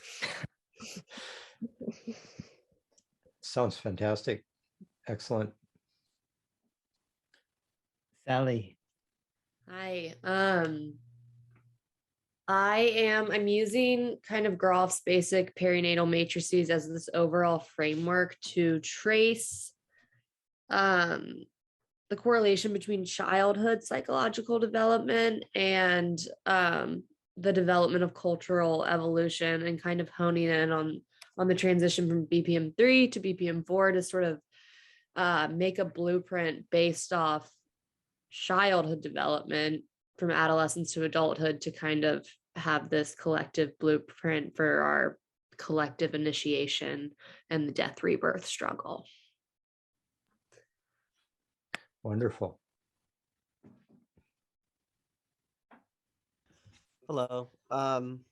In my paper, I'm going to be talking about play, ritual, myth, and imagination as fundamental elements to axiality, or the transformation of society, and then projecting that into the future and seeing how these elements could be reorganized, moving into an ecozoic age or ecological civilization. I love it. Powerful. My paper is going to be called "In God We Trust," and it is looking at our current religion of time being capitalism. And I'll relate the themes of Bellah through the tribal, archaic, and axial to how we can see this in capitalism, how we might live in this myth, unable to even see the falsehoods of it in our time, and offer some perspectives with that. That's great. You might appreciate a quote from James Hillman, who said, "God is dead and the economy is now God."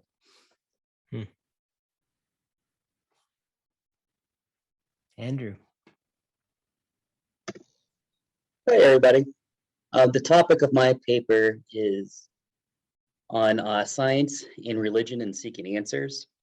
One thing that kind of stroked my imagination at the beginning of this course was, I think it was from chapter 1, when Bellah made a claim that religion and science are more about ways of living as opposed to ways of knowing. So the purpose of my paper is looking at exploring how science and religion are compatible and are natural and the central part for the human experience, and kind of look at how science and religion, both systems to help us discover truths about ourselves and the world around us, and kind of trying to tie together how religion is subjective and science, science, is thought of as being objective.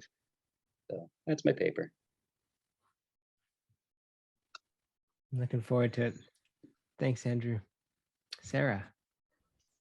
For my paper, I am going to be looking at the voices that Bellah's leaving out of his book, and particularly the woman's voice, and how through the rise of the archaic and moving on, what happened with with the slaying of the goddesses and the fall of egalitarianism into where we're at today, but also looking at how dominance also arose and control over people that we see happening in today's world through the different issues that are currently happening today.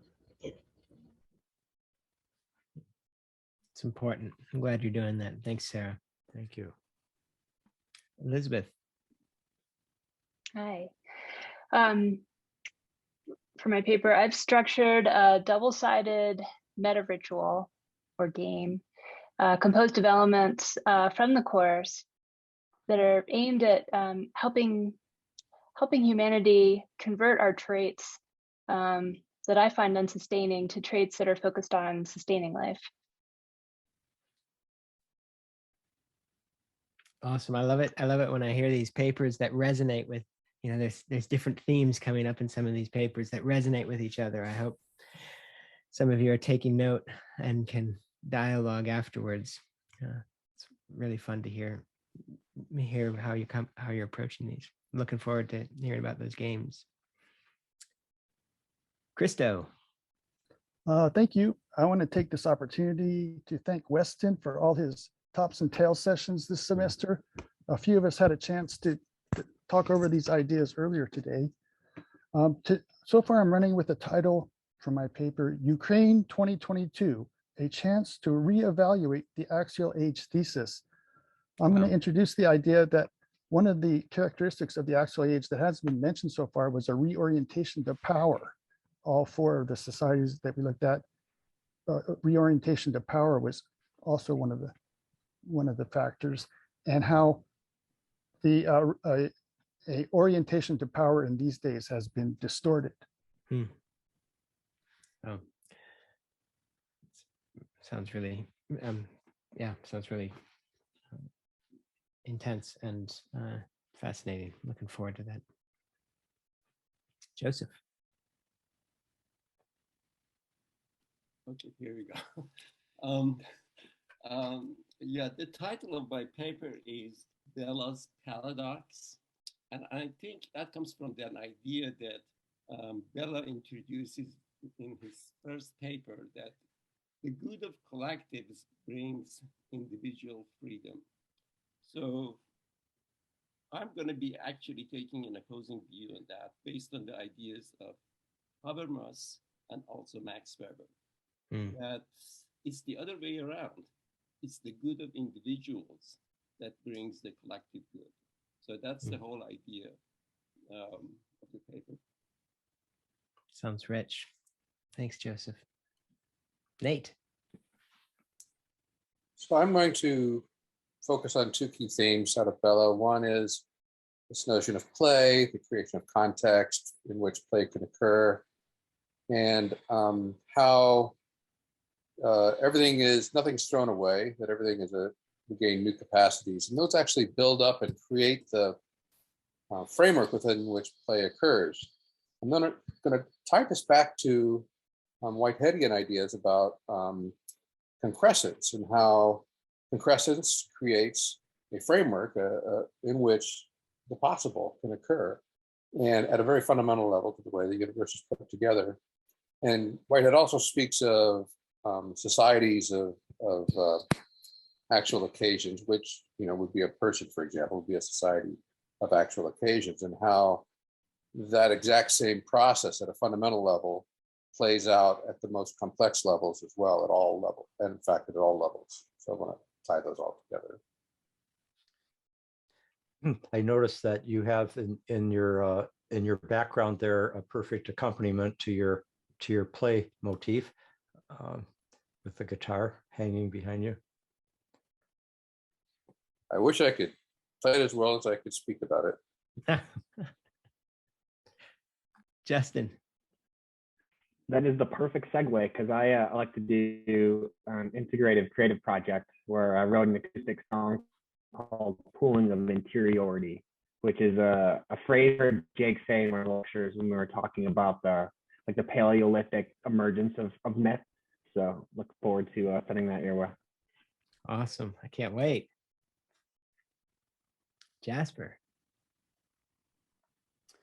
I am writing about Bellah's description of play as the access, the portal, the source of so much of human religion, culture, war, good things, bad things, the way we relate to the world, relating that to the divine play, Leela, found in Vedic and Indic and Hindu texts, all the way up to Aurobindo, who really kind of gives a relevant, perhaps second axial, or I don't know how to put it, account for play in cosmology, ontology, etc.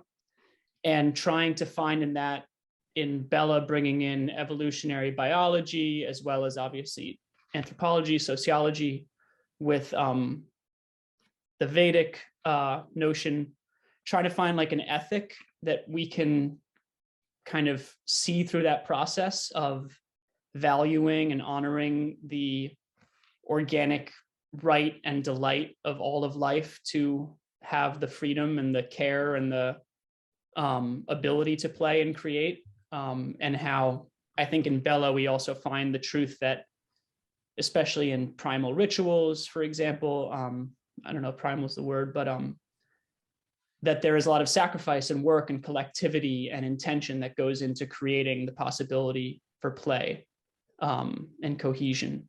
So trying to find like an ethic and a way to describe how we can cultivate play lovingly on Earth. So cool. I love seeing all of these papers approaching play from these different angles. That's very cool. And I'm glad you're picking up on the Leela aspect, which is it's going to be very groovy. Andrew. Yeah, so mine is, still don't have a title yet, but it's going to be putting Jean Gebser and Rudolf Steiner in dialogue with Bellah's text, thinking about a second axial age and what that might look like. It was just sort of responding to or thinking about Bellah's idea from the book where he said that the axial age had been a failure kind of on a certain level and that it happened in the margins, and thinking about maybe that's what's happening today with the second axial age, that any transformation has to happen in the margins. And it has to be a creative, I think the second axial age will be a creative retrieval of these former modes of being and consciousness. So that's what it's going to be about. Awesome. Sounds great. Anyone else? Good. Oh, there we go. Elizabeth. Hey, I'm not feeling super articulate right now because it's late, but I wanted to share that I'm also writing about play, kind of from the conserved core processes standpoint, and that this helps us tie together the different kinds of culture, mimetic, mythic, and into the theoretic, and how Bellah talks about theoretic at the end. It's kind of this bringing together the sort of spotlight, the spectacle, but also the active participation of like engaging cognitively with this process. But for Jasper and also the other Elizabeth, I found this book called Leela, which is based on an actual game that was made a long time ago. The subtitle is The Game of Self-Knowledge. So there's been kind of a game that's been kind of worked out before, but because it's about divine play and like self-actualization and identifying with source, which they call cosmic consciousness. I thought that was really cool, and you guys might find that interesting. It's by Harish Johari, in case anyone's interested. Very cool. Oh, thanks for sharing that, Elizabeth. Daria. Hello. Just want to say everybody's papers on play sounds super exciting. I really hope I get to read some of them. My topic is I want to put Bellah kind of in, I think like Andrew, in conversation with Steiner, and they both have very different ways of looking at the collective processes in the world. And Steiner has some really interesting theories, more on a subtler metaphysical perspective of the kind of forces that has been going on and creating, religions and civilizations in the East versus West. And as a case study, I'm going to kind of focus on the region of Russia and Ukraine and Eastern Europe, and hopefully blend it all in to the current political conflicts, which is something I'm working on right now. Wow. That's awesome. Well, I thank you. Is there anyone else out there? I don't want to miss anyone if they're waiting to go. Yeah, Weston? there's a couple now that are people who aren't here. Oh yeah, great.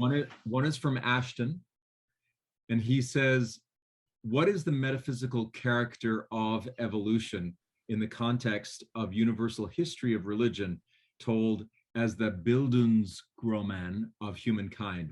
And he's referencing Zhao's article, which he said was great. So that's his. And let me just check. Did Lila go? I saw her here. Did you go, Lila? Do you want me to read yours? Do you want to share yours? Or just make it up and riff as you go. Everyone else has, I'm sure. Yeah. I don't know why, like, the camera just kills me. I can hardly talk. I mean, I feel like I have all these thoughts, but then how do I say them when I know it's just weird, awkward? Do you want me to read it and you can add commentary? Okay, what I want to say, thank you, Weston. I want to say that something that I've been really inspired by this semester is constantly bringing back to the reality that we're living in right now. It's constantly bringing Bellah's analysis of the evolution of religion and human consciousness to right now. The ecological crisis, the way we're dehumanizing each other, for instance, with our religion, capitalism. And I am looking at how can a religious capacity help us face and transcend what poses to annihilate us.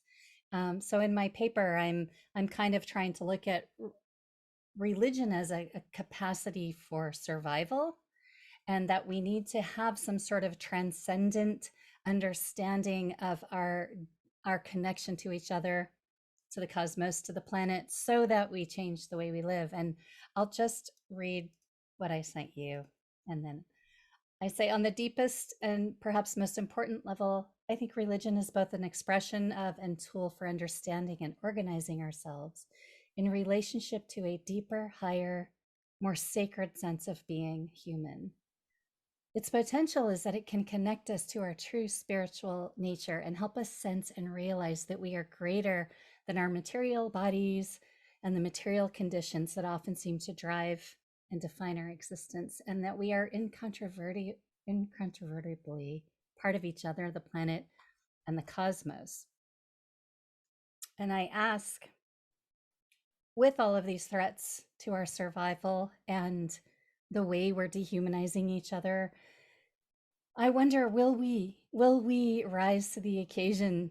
Will we have this numinous sense and this transcendent sense of oneness, so that we can grow a compassionate heart and have the wisdom to stop destroying each other? That's the question that I bring forth in the paper, and that's what I'm curious about. Thank you. Well, let's just end the course right there. That's a great summary statement of aspirations for us all.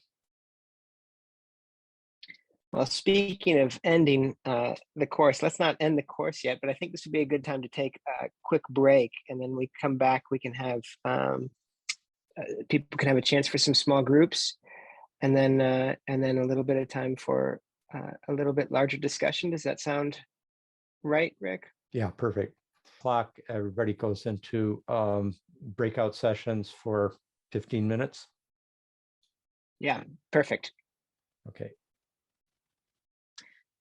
Okay, well, thank you everyone for, such fantastic papers. It's really a feast, and thank you for being willing to share them with each other. I know Rick and Weston and I wanted all of you to be able to hear what you were working on, if you hadn't already gotten one another in tops and tails. So this is awesome. All right. Enjoy your quick break. We'll see you in about 7 or 8 minutes. Welcome back, everybody, to our last big giant chance to discuss anything with one another. We don't have that much time, so I won't belabor it with a lot of explanations. You know the deal. You can raise your hand. You can pop things into the chat box. I see Sally has got her hand raised already, so I'll just go ahead and invite Sally to unmute and get us going. Yeah, I was thinking, I don't know. So last week I asked about like this bell curve shape. Like, you know, we're going to constantly, I don't even know what I was talking about, but maybe whatever. I don't know. But Rick today was talking about like the fall. And I'm like, that's where this bell curve starts to like go down into the initiatory depths. And Rick, thank you for like really shining a light on those falls. I was telling my group how that's what I like, everything hit me at once, like the whole semester. Because of course we're freaking out. Like, of course we're in this, like, I don't know, like, I think that discussion in a way just really cemented like where we are as a collective and really, you know, this fall, this descent into the underworld. And it's a lot going on. And I think just in that moment, I like felt it viscerally. And I don't know, it's good to like embody these ideas sometimes because it is really intense. And yeah, so thank you for the discussion and for the whole class. It's been so insightful and I've loved it. Loved every minute of it. Thank you, Sally. I have a sense that sometimes just like naming something like that the fall is part of a larger frame of reference or reflects a larger frame of reference that brings some intelligibility to the situation. It can be kind of liberating and empowering at the same time as it's admitting the stark reality that we're in a kind of free fall. It's like that song by Tom Petty, Free Falling, which in some ways are the two consequences of modernity, freedom and falling, if you know what I mean. I'll add there that if for those of you who haven't read it or don't know it, Rick wrote a really great little essay called "Is the Modern Psyche Undergoing a Rite of Passage?" Did I get that right, Rick? Yeah, something like that. And it's a great essay, sort of looking at, well, just that question, and is related to some of what you're raising just now, Sally. I dropped in the PDF copy I have of it into the chat for those who want it. It was published in a book, I think, called The Vision Thing. Yeah, it actually was published in a number of different places over the years, but that was one of them. A Jungian, Routledge did one on, Jungian perspectives on the current situation. And then in Sean Kelly's book, Becoming Gaia, the first chapter of that sort of picks up on some of those themes also in the context of our moment, and relates them explicitly to a discussion of the second axial age. So that's just really relevant to what we've been doing the last couple of weeks. So thought I'd mention it here. Thanks, Sally, for sharing. Yeah. Joseph. Yeah, I just wanted to make a final comment on Bellah's book. If somebody wants me to summarize the book in one sentence, I would say that Bellah has created more answers, has raised more questions than has answered questions, basically. I mean, there are so many questions that Bellah raises, and basically he doesn't answer many of them. So it doesn't mean that it is bad, but basically that's the nature of the book. I mean, there are lots of things that remains outstanding. I don't want to take the time to go through them, but there are quite a few. I think he'd be comfortable with that description of his book. Yeah. Raised more questions than answers. It's a good, that's another feature I see of the postmodern, which is being at okay with uncertainty, being, you know, recognizing we see through a glass darkly, not having absolutely certain answers or scientifically proven or theologically incontrovertible and so forth, but really being in a state of open, you know, receptivity to the mystery of things and the ambiguities and the paradoxes and the unresolved elements of that we seek to understand better. It's John Keats has a lovely phrase where he talks about negative capability as gosh, how does he describe it? It's oh, I can't quote it this late at night. Isn't it something about not to be in prematurely? Wait, I think I know it just because I teach poetics and I've sort of memorized it over the years. The ability to be in mysteries and doubts without any irritable reaching after fact and reason. That's awesome. Yes, that's exactly it. The irritable reaching after fact and reason is such a memorable aspect of it. Thanks. But yeah, that's I think being willing to dwell in these kind of deep questions about human nature, history, spirit, all of that from that standpoint that Keats describes as negative capability. Yeah, Nicholas awesome. of Cusa. Thank you, Andrew, for bringing up Cusa as well. Very relevant. You know, I want to.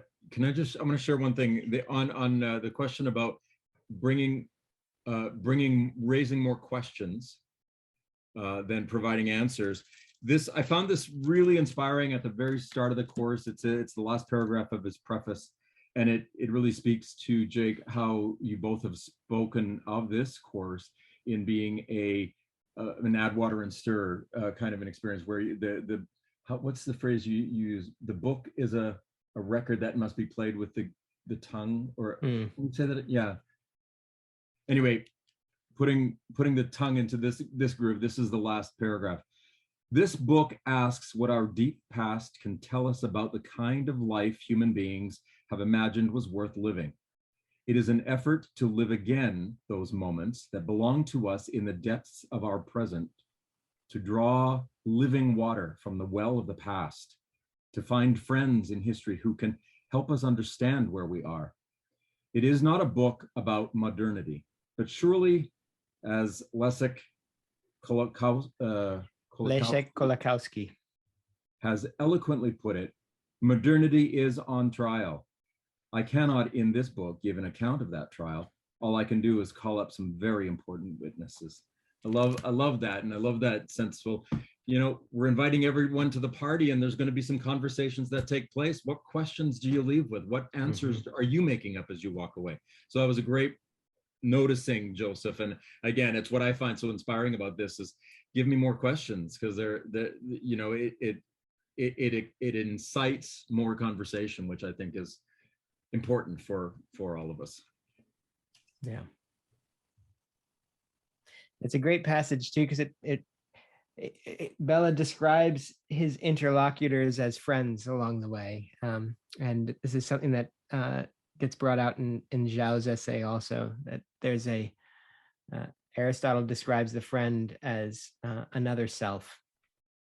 So to be friends with someone is to recognize both their otherness and to recognize myself in them and to discover myself through them. And that, I think that's part of the project that's been going on in Bellah's work, and part of what we've been trying to do here is to think with one another, to think with these other interlocutors, to think with these periods that are necessarily enormously divorced from who and what we are, because anytime you're engaged in thinking about pre-modernity, and especially the ancient world, you're engaged in leaping enormous hermeneutical chasms. And so it takes a huge amount of imagination and heart and intellect to do so. But there's a capacity to meet there and to discover parts of ourselves that have never been lost, as Bellah puts it. And Carrie brought up that great passage from Roca about living the questions. He has such an existential sense of the long journey of life in that way. I did have one thing I can follow up with that Joseph's question from last week, unless there's a fresh question from somebody else. I was just going to say one thing that has kind of been hovering for, I think, throughout the course about whether Bellah is too much of a social, a functionalist explanation of religion, or that it's a social construction, and how does that differ from moral realism? Maybe I'll just say in one minute. Basically, the idea is that I think both Bellah and Taylor see the evolution of societies and of human collectivities not as an explanation in their relationship to moral and spiritual realities. They don't see these societies, if you make those links, as being that reduces the transcendent realities, for example, or the moral values to something that isn't real or aren't real, but rather sees even human societies in our evolution are potentially mediating and supporting spiritual and moral discernment, and that these aren't mutually contradictory possibilities. They both have Hegel in the background, so that spiritual evolution can work through human societies as well as through individuals in epiphanic moments. And so I don't see the social focus that both of them have in different books, and the religious,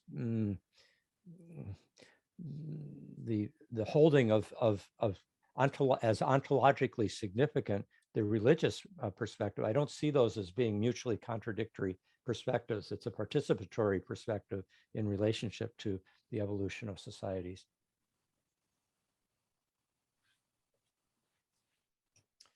Jake, did you want to add anything to that or clarify? No, I agree with it, and that's how I would think about it as well. So before we wrap up here, first let me say thank you to all of you who are here tonight, all of you who are watching this online, all of you who've engaged in the discussions in Canvas, the tops and tails at different times, to Weston for just doing so much to make this a much richer experience for all of us. It's been really, really rewarding. Weston, did you want to say a word about tops and tails going forward? Yeah, I'm going to keep them going all through next week. They're on your calendar already. And it was just continued space to wrap up. If there's any conversations that still want to go, if you're in the middle of writing and you want to just chat through some ideas, or if you're done writing and you want to cheerlead others on, it's there. It'll be the time. I'll send an announcement out tomorrow that'll have the final times for next week. All the same, except for Wednesday. We'll do a modified 1 hour sort of around the 3:30 to 4:30, something like that. So there you go. Awesome. And I see there's a link for Tops and Tails tonight if you're still clamoring for more. Otherwise, I hope you have a wonderful night. And I can't wait to see all of these exciting papers that you're going to be writing. Thanks, everybody, for a really rich and wonderful semester. Thanks, Rick, for proposing this course in the first place. Oh, well. I'm very grateful to you, Jake, and in awe of all that you're carrying for us in the program, as well as so helpful in this course, crucial. And Weston, you've just been great. It's been fantastic being in dialogue with you, Jake, throughout the course, and Weston and all of you. Each your thoughtful questions and answers and interventions are always very well. Somebody just quoted Heidegger, I think, about something, and I'll just mention Heidegger saying, the teacher is the person in the classroom who should be learning the most, or who is learning the most. And I certainly concur. Yeah. All right. Much love to all of you. Thanks, everyone. See you online. See you next time in other spaces.